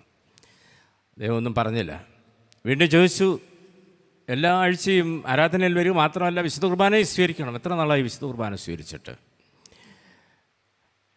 അതോടൊപ്പം തന്നെ അവനോട് പറഞ്ഞ എല്ലാ പ്രാർത്ഥനയോഗങ്ങളിലും വന്ന് സംബന്ധിക്കണം. ഇതെല്ലാം കേട്ട ശേഷം അവൻ അച്ഛനോട് പറഞ്ഞു, അച്ഛാ, നമ്മളെല്ലാ ആഴ്ചയും കുമ്പസാരത്തിൻ്റെ പ്രാർത്ഥന ചൊല്ലുന്നുണ്ട്. വലത്തുഭാഗത്തെ കള്ളന് എന്ന് നമ്മൾ അതിൽ സൂചിപ്പിക്കുന്നുണ്ട്. ഈ വലത്തുഭാഗത്തെ കള്ളൻ എത്ര മാമോദീസ ഏറ്റിട്ടുണ്ട്? ഒരു മാമോദീസ ഏറ്റിട്ടുണ്ടോ? എത്ര കുർബാന കൊണ്ടിട്ടുണ്ട്? എത്ര പ്രാർത്ഥനയോഗങ്ങളിൽ സംബന്ധിച്ചായിട്ട് രേഖപ്പെടുത്തപ്പെടുന്നുണ്ട്? അച്ഛനെ തോൽപ്പിച്ച മുട്ടിൽ അവൻ തല ഉയർത്തി നിൽക്കുകയാണ് തോമസ് ഊട്ടി. അപ്പോൾ അച്ഛൻ തോമസ് ഊട്ടിയോട് പറഞ്ഞു, he was a dying thief, you are a living thief. അവൻ മരിച്ച കള്ളനാണ്, നീ ജീവിച്ചിരിക്കുന്ന കള്ളനാണ്. നമുക്കൊത്തിരി കാര്യങ്ങൾ നമ്മുടെ ജീവനുകളെ ന്യായീകരിക്കുവാനായിട്ടുണ്ടായേക്കാം. പ്രത്യാശയിലേക്ക് നമ്മുടെ ജാലകങ്ങളെ തുറന്നിടുവാനായിട്ടുള്ള നിയോഗം. ദൈവവിഷയമായി സമ്പന്നനാകുക, പ്രത്യാശയിലേക്ക് ജീവിതം മുൻപോട്ട് കൊണ്ടുപോകാം. 3 ഹോറേബോളം യാത്ര ചെയ്യാൻ നിനക്ക് ദൂരെ യാത്ര ചെയ്യുവാനായിട്ടുണ്ടല്ലോ. കനലിന്മേൽ ചൊരിച്ചൊരു തണലിൽ കിടന്ന് മരിക്കുവാൻ ആഗ്രഹിക്കുന്ന എലിയാ പ്രവാചകനോട് പറയുന്നു, എഴുന്നേറ്റ് തിന്നുക. ദൂതൻ പറയുകയാണ്, കനലിന്മേൽ ചുട്ടപ്പമുണ്ട്, ഒരു തുരുത്തി വെള്ളവുമുണ്ട്. കരുതുന്നവനായിട്ടുള്ള ദൈവം, ആ ദൈവത്തിലുള്ള ആശ്രയം ആണ് ഇവിടെ പ്രധാനമായിട്ടും വ്യക്തമാക്കുന്നത്. നീ എഴുന്നേറ്റ് തിന്നുക, നിനക്ക് ദൂരെ യാത്ര ചെയ്യുവാനായിട്ടുണ്ടല്ലോ. ഹൊരേബോളം യാത്ര ചെയ്യാം. മോശയ്ക്ക് ദൈവ സാന്നിധ്യം ലഭിച്ച ഇടമാണ് ഹൊരേബ് പർവ്വതം. ആടിനെ മേയിച്ചുകൊണ്ടിരിക്കുമ്പോൾ പുറപ്പാട് പുസ്തകം 3-ാം അധ്യായത്തിൽ നമ്മൾ വായിക്കുന്നുണ്ട്. ഓർമ്മിപ്പിക്കുകയാണ്, ദൈവം പ്രത്യക്ഷപ്പെട്ടു, ഞാൻ അബ്രഹാമിൻ്റെയും ഇസാക്കിൻ്റെയും ദൈവമാണ്, യാക്കോബിൻ്റെ ദൈവമാണ്. ഞാനാകുന്നവൻ ഞാനാകുന്നു. I am that I am. ഞാൻ എന്ത് ചെയ്യുന്നുവോ അതാ ഞാൻ. ദൈവത്തിൻ്റെ പേര് പഴയ നിയമം പഠിപ്പിക്കുന്നത് ഞാനാകുന്നവൻ ഞാനാകുന്നു എന്നാണ്. ഞാൻ എന്ത് ചെയ്യുന്നു അതാണ് ഞാൻ. പുതിയ നിയമത്തിൽ പറയുന്നു ദൈവം സ്നേഹമാകുന്നു എന്ന് പറയുന്നുണ്ട്. ദൈവം സ്വയം വെളിപ്പെടുത്തിയത് തൻ്റെ പ്രവൃത്തികളിലൂടെ തന്നെ മനസ്സിലാക്കുവാനായിട്ടാണ്. അതിനെ ഓർമ്മിപ്പിക്കുകയാണ്, ഞാൻ അബ്രഹാമിൻ്റെയും ഇസാക്കിൻ്റെയും യാക്കോബിൻ്റെയും ദൈവമാണ്, നിൻ്റെ പിതാക്കന്മാരുടെ ദൈവമാണ് എന്ന് ഓർമ്മിപ്പിക്കുന്നു. ഇപ്പോൾ മതി യഹോവ എൻ്റെ പ്രാണനെ എടുത്തുകൊള്ളണമേ എന്ന് പറയുമ്പോൾ ദൈവം തമ്പുരാൻ എൻ്റെ ദൂതനെ വിട്ടുകൊണ്ട് പറയുന്നു, എഴുന്നേറ്റ് തിന്നുക, നിനക്ക് ദൂരെ യാത്ര ചെയ്യുവാനായിട്ടുള്ള ഹൊരേബോളം യാത്ര ചെയ്യുവാനായിട്ടുണ്ടല്ലോ. നമ്മുടെ വിശുദ്ധ കുർബാന ക്രമത്തിൽ മനോഹരമായിട്ടുള്ള പ്രാർത്ഥനകൾ. മണ്ണിൽ നിന്നുള്ള നിന്ദ്യമായ മൺകട്ട ഞാനായിരിക്കെ നിൻ്റെ ദൈവിക രഹസ്യങ്ങളിൽ പങ്കാളിയാകുവാൻ നീ ഇടയാക്കിയല്ലോ. സകല സൃഷ്ടികളുടെയും മോചനം നിന്നോട് യാചിച്ചുകൊള്ളുന്നു. അതുകൊണ്ടാണ് ജീവിതം ഒരു കൃതജ്ഞതാ ബലിയാണ് എന്ന് ഓർമ്മിപ്പിച്ചത്. ഓരോ വിശുദ്ധ കുർബാനയും ഒരു കൃതജ്ഞതാ ബലിയാണ്. ഇന്നലെ നമ്മൾ കേട്ടതാണത്. വിശുദ്ധ കുർബാന നമ്മുടെ കൃതജ്ഞതാ ബലിയാണ്. ബാബു എബ്രഹാം തൻ്റെ പുസ്തകത്തിൽ എഴുതിയിരിക്കുന്നത് ഇതൊരു കൃതജ്ഞതാ ബലിയാണ്. നിത്യ വിശ്വാസ പ്രമാണം രൂപപ്പെട്ടിട്ട് 1700 വർഷങ്ങളായി. AD 325 നൈഷ്യയിൽ കൂടിയ സഭാപിതാക്കന്മാർ രൂപപ്പെടുത്തിയതായുള്ള അതിശ്രേഷ്ഠമായുള്ള വിശ്വാസ പ്രമാണം എല്ലാ വിശുദ്ധ കുദാശകളിലും നമ്മൾ ചൊല്ലുന്നുണ്ട്. ഭവനവാഴ്വിൻ്റെ ശുശ്രൂഷയിൽ നമ്മൾ ഉപയോഗിക്കുന്നുണ്ട്. അതിലെ ആദ്യ ഭാഗം ഇതാണ്: പിതാവായ സർവശക്തനായ ആകാശത്തിൻ്റെയും ഭൂമിയുടെയും കാണപ്പെടുന്നതും കാണപ്പെടാത്തതുമായ സകലത്തിൻ്റെയും സൃഷ്ടാവായ സത്യദൈവത്തിൽ ഞങ്ങൾ വിശ്വസിക്കുന്നു. ഈ സകലത്തിൻ്റെയും സൃഷ്ടാവായുള്ള ദൈവത്തിലുള്ള അചഞ്ചലമായ വിശ്വാസം അവിടെ അഫേം ചെയ്യപ്പെടുകയാണ്. അതിന് സാധ്യമായി തീരേണ്ടുന്നത് സൃഷ്ടിയെ കരുതുവാനായിട്ടുള്ള ആ ദൈവിക നിയോഗം സാധ്യമാകുന്നതിന്, അപരനെ കരുതുവാനായിട്ടുള്ള ദൈവിക നിയോഗം സാധ്യമാകുന്നതിന് ഹൊറേബോളം ദൈവ സാന്നിധ്യത്തോളം യാത്ര ചെയ്യുവാൻ നമുക്ക് സാധിക്കണം. 4, നീതീകരണം ദൈവം ക്രിസ്തുവിൽ സാധ്യമാക്കിയെങ്കിൽ സമാധാനം ക്രിസ്തുവിൽ വസിക്കുന്ന അനുഭവമാണ്. നീതീകരണം ദൈവം ക്രിസ്തുവിൽ സാധ്യമാക്കിയെങ്കിൽ സമാധാനം ക്രിസ്തുവിൽ വസിക്കുന്ന അനുഭവമാണ്. റോമർക്ക് എഴുതിയ ലേഖനം 5-ാം അധ്യായം 1-ാമത്തെ വാക്യം നമ്മൾ വായിക്കുന്നത്: വിശ്വാസത്താൽ നീതീകരിക്കപ്പെട്ടിട്ട് നമ്മുടെ കർത്താവായ യേശു ക്രിസ്തു മുഖാന്തരം നമുക്ക് ദൈവത്തോട് സമാധാനമുണ്ട്. നവീകരണ പ്രക്രിയ ഏറ്റവും ജ്വലിപ്പിച്ചതായുള്ള വേദഭാഗമാകുന്നല്ലോ റോമർക്ക് എഴുതിയ ലേഖനവും, പ്രത്യേകിച്ച് 5-ാം അധ്യായവും. പാശ്ചാത്യ ലോകത്ത് മാർട്ടിൻ ലൂതറിനെയും പൗരസ്ത്യ മാർട്ടിൻ ലൂതർ എന്നറിയപ്പെടുന്ന അബ്രഹാം മൽപ്പാനച്ചനെയും ഒക്കെ ഉത്തേജിപ്പിച്ച, നിയന്ത്രിച്ച് നയിച്ച ദൈവശാസ്ത്ര ചിന്തയാണ് വിശ്വാസത്താലുള്ള നീതീകരണം എന്നുള്ളത്. അതുകൊണ്ട് നീതിപൂർവമായുള്ള സമൂഹത്തിലെ സമാധാനം സാധ്യമാകുകയുള്ളൂ. സമാധാനം ദൈവത്തോടും മനുഷ്യനോടും പ്രകൃതിയോടും ഉള്ള ഒത്തുചേരലാണ്. Come Holy Spirit renew the whole creation. പരിശുദ്ധാത്മാവെ വരിക, സകല സൃഷ്ടിയെയും പുതുക്കുക. ഏലിയാവിൻ്റെ സ്വയം പുതുക്കപ്പെടൽ അതൊരു സമൂഹത്തിൻ്റെ, ഒരു ദേശത്തിൻ്റെ പുതുക്കപ്പെടലായിരുന്നു. ആ ദേശത്തിൻ്റെ നന്മയായിരുന്നു. ദൈവത്തിൽ നിന്നുള്ള അകൽച്ചയാണ് പ്രകൃതി ദുരന്തത്തിന് വരൾച്ചയുടെ കാരണമായി അവിടെ രൂപപ്പെടുത്തുന്നത്. ആഹാബ് രാജാവും ജനവും ദൈവത്തിൽ നിന്ന്, ജീവനുള്ള ദൈവത്തിൽ നിന്നാകുന്നപ്പോൾ അതിലേക്ക് മടങ്ങി വരുവാനായിട്ടാകുന്നു ആവശ്യപ്പെടുന്നത്. ആമോസ് പ്രവാചകൻ പറയുന്നു: എന്നാൽ ന്യായം വെള്ളം പോലെയും നീതി വറ്റാത്ത സമുദ്രം പോലെയും തോട് പോലെയും കവിഞ്ഞൊഴുകട്ടെ എന്ന് പറഞ്ഞു. നീതി വറ്റാത്ത തോട് പോലെ കവിഞ്ഞൊഴുകട്ടെ എന്ന് പറയുന്നുണ്ട്. ഒരുപാട് അക്രമങ്ങൾ നിറഞ്ഞ ലോകത്തിലാണ് നാം ജീവിക്കുന്നത്. ഡൊമസ്റ്റിക് വയലൻസ്, ഗാർഹിക അക്രമം, പൊളിറ്റിക്കൽ വയലൻസ്, രാഷ്ട്രീയ അക്രമം, റേഷ്യൽ വയലൻസ്, വർഗീയമായിട്ടുള്ള അക്രമം, ഐഡിയോളജിക്കൽ വയലൻസ്, ആശയ സംഘർഷങ്ങൾ, violence between religions, Nations and States. ഇവിടെ സമാധാനം സാധ്യമാകുന്നതിന് സമാധാനം, നീതിപൂർവമായിട്ടുള്ള ജീവിതശൈലി നമുക്ക് ആവശ്യമാണ്. അതുകൊണ്ട് റോമർക്ക് എഴുതിയ ലേഖനം 5-ാം അധ്യായം നമ്മെ ഓർമ്മിപ്പിക്കുന്നത്: salvation is not putting man into heaven but heaven into man. മനുഷ്യനെ സ്വർഗത്തിലേക്ക് കൊണ്ടുപോകുന്നതിനപ്പുറമായി സ്വർഗത്തെ മനുഷ്യനിലേക്ക് സന്നിവേശിപ്പിക്കുന്നതാണ് രക്ഷ എന്ന് പറയുന്നത്. അനുതാപത്തിലൂടെയുള്ള ഒരു മടങ്ങി വരവിനെക്കുറിച്ചാണ് റോമർക്ക് എഴുതിയ ലേഖനം 5-ാം അധ്യായത്തിൽ പറയുന്നത്. വിശ്വാസത്താൽ നീതീകരിക്കപ്പെട്ടിട്ട് നമ്മുടെ കർത്താവായ യേശു ക്രിസ്തു മുഖാന്തരം നമുക്ക് ദൈവത്തോട് സമാധാനമുണ്ട്. അതാ 1 മുതൽ ഉള്ള വാക്യങ്ങൾ നമ്മൾ വായിക്കുമ്പോൾ അറിയാം, ദൈവത്തിൻ്റെ വിശ്വസ്തതയിൽ സന്തോഷിക്കുക. God is faithful. വിശ്വാസം എന്നത് faith is trust in the faithfulness of God. ദൈവത്തിൻ്റെ വിശ്വസ്തതയിലുള്ള വിധേയത്വമാണ് വിശ്വാസം എന്ന് പറയുന്നത്. വിശ്വസ്തനായിട്ടുള്ള ദൈവം വിശ്വസ്തതയിലേക്കാകുന്നു നമ്മെ വിളിക്കുന്നത്. ദൈവത്തിൻ്റെ കരുണയിൽ ആശ്രയിക്കുക. Trust in God's mercy. ദൈവം കരുണയുള്ളവനാണ്. ആ കരുണയുള്ള ദൈവത്തെ ഉൾക്കൊള്ളുവാൻ സാധിക്കുന്നത്, പിന്തുടരുവാൻ സാധിക്കുന്നത് കരുണയുടെ പാതയിൽ നാം ചരിക്കുന്നതിലൂടെയാണ്.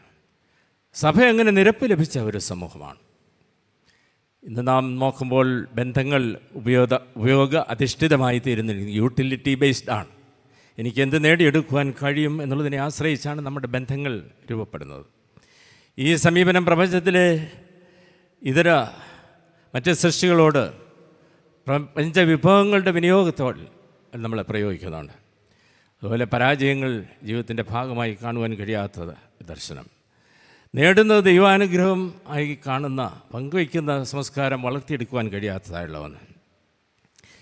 ഇങ്ങനെ ഒട്ടനവധിയായുള്ള ആർജിക്കുവാൻ വെമ്പൽ കൊള്ളുന്ന സമൂഹത്തിൽ നമ്മൾ നേടുന്നത് ദൈവാനുഗ്രഹമായി കാണുന്ന ഒരു സമൂഹത്തിലാണ് നാം ജീവിക്കുന്നത്. ഉയർത്തെഴുന്നേറ്റ ക്രിസ്തു തൻ്റെ ശിഷ്യന്മാരോട് പറഞ്ഞു, നിങ്ങൾ പോയി സ്ത്രീകളോട് പറഞ്ഞു, ഗലീലയിൽ പോയി ഞാൻ ഉയർത്തെഴുന്നേറ്റിരിക്കുന്നു എന്ന് പറയുക. 3 കാര്യങ്ങൾ അവിടെ പറയുന്നുണ്ട്. പ്രത്യാശ, ഉയർപ്പിൻ്റെ പ്രത്യാശ, ഹോപ്പ്, ഒരു പ്രത്യാശയാണ്.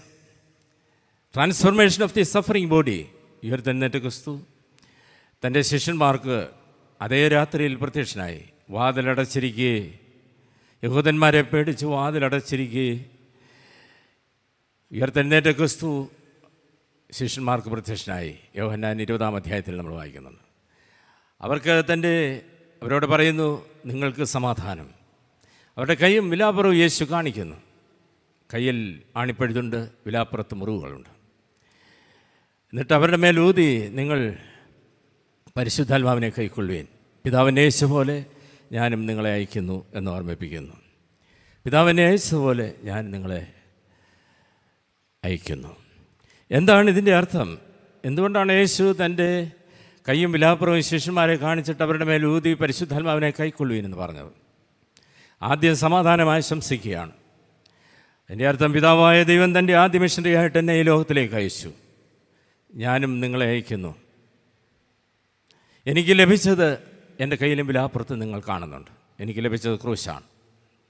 നിങ്ങൾക്കും ഇതിൽ വലുത് പ്രതീക്ഷിക്കുവാൻ സാധ്യമല്ല. You do not expect a greater reward than what I received. ദൈവത്തിൻ്റെ ആദ്യ മിഷനറിയാണ് യേശു. ഈ ലോകത്തിൽ അയക്കപ്പെട്ടവനാണ് മിഷനറി. ആദ്യ മിഷനറി ഈ ലോകത്തിൽ വന്ന് തൻ്റെ ചുമതലകൾ പൂർത്തീകരിച്ചപ്പോൾ ലോകം തനിക്ക് നൽകിയത് കുരിശാണ്. അതിൽ നിന്ന് വലുത് നിങ്ങൾക്ക് പ്രതീക്ഷിക്കുവാൻ സാധ്യമല്ല. അതിന് ഏതാനും ദിവസങ്ങൾക്ക് മുൻപ് ഈ ശിഷ്യന്മാരിൽ 2 പേർ ചെന്ന് യേശുവിനോട് ചോദിച്ചു, ഞങ്ങൾ ആറ് നിൻ്റെ ഇടത്തും വലത്തുമായിരിക്കുമെന്ന് ചോദിക്കുന്നുണ്ട്. അപ്പോൾ യേശു പറഞ്ഞു, നിങ്ങൾ യാചിക്കുന്നതെന്ന് നിങ്ങൾ അറിയുന്നില്ല. ഇപ്പോൾ അവരെ അയക്കുകയാണ് യേശുവിൻ്റെ ശുശ്രൂഷ തുടരുവാൻ. അതിലൊരാൾ ശിരച്ഛേദം ചെയ്യപ്പെടുകയായിരുന്നു. യാക്കോബ്, യോഹന്നാൻ സബദി പുത്രന്മാരാണ് ചോദിച്ചത്. യാക്കോബ് ശിരച്ഛേദം ചെയ്യപ്പെടുകയായിരുന്നു. യോഹന്നാൻ അപ്പോസ്തലൻ പത്മോസിലേക്ക് നാട് കടത്തപ്പെടുകയായിരുന്നു. മറ്റെല്ലാ ശിഷ്യന്മാരും അപ്രകാരം രക്തസാക്ഷികളായി മാറുകയായിരുന്നു. പിതാവായ ദൈവം തൻ്റെ ആദ്യ മിഷനറിയായിട്ട് എന്നെ ലോകത്തിലേക്ക് അയച്ചപ്പോൾ ലോകം എനിക്ക് തന്നത് ഈ കുരിശാണ്. നിങ്ങൾക്ക് ഇതിൽ വലുത് പ്രതീക്ഷിക്കുവാൻ സാധ്യമല്ല. ഞാൻ പറഞ്ഞു വന്നത്, ഒരു മടങ്ങി വരവ് നമുക്ക് ആവശ്യം. ഇസ്രായേലിൽ മടങ്ങി വരിക പ്രവാചകന്മാർ പറഞ്ഞു. ഏലിയ പ്രവാചകന് ദൈവം വിവിധ മുഖാന്തരങ്ങളിലൂടെ ആ മടങ്ങി വരവിൻ്റെ അനുഭവം നൽകുകയാണ്. ഈ പുതുക്കം വ്യക്തിഗത സാഹചര്യങ്ങളിൽ പേഴ്സണലായിട്ടുള്ള ഒരു റിന്യൂവൽ നമുക്ക് ആവശ്യമാണ്. ഈ മടങ്ങി വരവ് ആവശ്യമാണ്. ആ വ്യക്തിപരമായുള്ള മടങ്ങി വരവ് ഒരു സമൂഹത്തിൻ്റെ മടങ്ങി വരവായി, കുടുംബത്തിൻ്റെ മടങ്ങി വരവായി തീരണം. കുടുംബം എപ്പോഴും വളരെയധികം ശ്രദ്ധേയമാണ്. ലോകം നമുക്ക് നേരെ മുഖം തിരിക്കുമ്പോൾ നമുക്ക് ഓടിയെത്തുവാൻ, മടങ്ങിയെത്തുവാൻ സാധിക്കുന്ന ഇടത്തിൻ്റെ പേരാണ് ഭവനമെന്ന് പറയുന്നു. ഇന്ന് ഭവനങ്ങൾ ഒരുപക്ഷേ നരകക്കുഴികളായി മാറുന്ന അനുഭവങ്ങൾ ചില ഇടങ്ങളിലും കണ്ടേക്കാം. ലോകം നമുക്ക് നേരെ മുഖം തിരിക്കുമ്പോൾ നമുക്ക് ഓടിയെത്തുവാൻ കഴിയുന്ന ഇടത്തിൻ്റെ പേരാണ് ഭവനം. ആ ഭവനം സ്വർഗതുല്യമാക്കി തീർക്കുവാൻ സാധിക്കുക. അതിലൂടെ കുടുംബങ്ങളുടെ കുടുംബമായുള്ള ഇടവക സമൂഹം പുതുക്കം പ്രാപിക്കുവാൻ സാധിക്കുക. Integrity of the whole creation, സകല സൃഷ്ടിയുടെയും വീണ്ടെടുപ്പ് സഭയെ ദൈവമേൽപ്പിച്ചിരിക്കുന്ന ഈ വലിയ ദൗത്യമാണ്. ആ വലിയ ദൗത്യം ഏറ്റവും ഫലദായകമായിട്ട് ചെയ്യുവാൻ സാധിക്കുക. ഏലിയാ പ്രവാചകൻ ഈ അട തിന്ന് തുരുത്തി വെള്ളം കുടിച്ച് അവിടെ നിന്ന് യാത്ര പോയി ഗുഹയിൽ പ്രവേശിച്ചു. ഇവിടെ നിനക്കെന്ത് കാര്യമെന്ന് ചോദിക്കും. ഞാൻ ഒരുത്തൻ മാത്രം ശേഷിച്ചിരിക്കുന്നു പറഞ്ഞു. ഏലിശായെ അഭിഷേകം ചെയ്യുവാൻ ഏലിയ പ്രവാചകനെ ദൈവം ഉപയോഗിക്കുകയാണ്. മരിക്കുവാൻ ആഗ്രഹിച്ചവൻ പ്രവാചക ശുശ്രൂഷയുടെ തുടർച്ച അവിടെ രൂപപ്പെടുത്തിയാണ്. രാജാക്കളെ അഭിഷേകം ചെയ്യുവാൻ ഏലിയാവിനെ ദൈവം ഉപയോഗിക്കുകയാണ്. എന്നെ കേൾക്കുന്ന ഈ ബന്ധത്തിലിരിക്കുന്ന പ്രിയ ദൈവജനമേ, വിവിധ ഇടങ്ങളിൽ കേട്ടുകൊണ്ടിരിക്കുന്ന പ്രിയപ്പെട്ടവരെ, ഇപ്പോൾ മതി യഹോവേ എൻ്റെ പ്രാണനെ എടുത്തുകൊള്ളണമേ, ഞാൻ എൻ്റെ പിതാക്കന്മാരെക്കാൾ ഒട്ടും നല്ലവനല്ലോ എന്ന് ആത്മഗതം തൂകിയതായുള്ള പ്രവാചകനെ ദൈവം ശക്തീകരിച്ച് വലിയ ശുശ്രൂഷയ്ക്കായിട്ട് ഒരുക്കുന്നു. വാർത്തകളുടെ ലോകത്തിൽ സദ്വാർത്തകളുടെ സുവിശേഷത്തിൻ്റെ പ്രചാരകരായിരിക്കുവാൻ ദൈവം നമുക്കിടയാക്കി തീർക്കട്ടെ. ദൈവവിഷയമായി സമ്പന്നരാകുക. പ്രത്യാശയിലേക്ക് നമ്മുടെ ജീവിതത്തിൻ്റെ എല്ലാ ജാലകങ്ങളും തുറന്നിടുവാൻ കഴിയുക. ദൈവ സാന്നിധ്യത്തിലേക്ക് നമ്മുടെ യാത്ര തുടരുക. സമാധാനം ക്രിസ്തുവിൽ വസിക്കുന്ന അനുഭവമാണ്. യേശു ക്രിസ്തുവിൽ വസിച്ച് സമാധാനത്തോടെ നമ്മുടെ അനുഗ്രഹീതമായുള്ള ശുശ്രൂഷ സാക്ഷ്യം നിർവഹിപ്പാൻ ദൈവത്തിൻ്റെ പരിശുദ്ധാത്മാവ് വചന കേൾവിയാൽ നമ്മെ സഹായിക്കുമാറാകട്ടെ. പ്രാർത്ഥിക്കാം. ഇത്ര സൗഭാഗ്യമിക്ഷിതിയിൽ ഇല്ല മറ്റെങ്ങും നിശ്ചയമായി. ഇത്ര സൗഭാഗ്യമിക്ഷിതിയിൽ ഇല്ല മറ്റെങ്ങും നിശ്ചയമായി. തീരാത്ത സന്തോഷം ക്രിസ്തുവിലുണ്ടെന്നാൽ തോരാത്ത കണ്ണീരെ മഞ്ഞിലുള്ളൂ. തീരാത്ത സന്തോഷം വിലുണ്ടെന്നാൽ തോരാത്ത കണ്ണീരെ മഞ്ഞിലുള്ളൂ. ആശ്രയം യേശുവിലെന്നതിനാൽ ഭാഗ്യവാൻ ഞാൻ. ആശ്വാസമെന്നിൽ തന്നതിനാൽ ഭാഗ്യവാൻ ഞാൻ.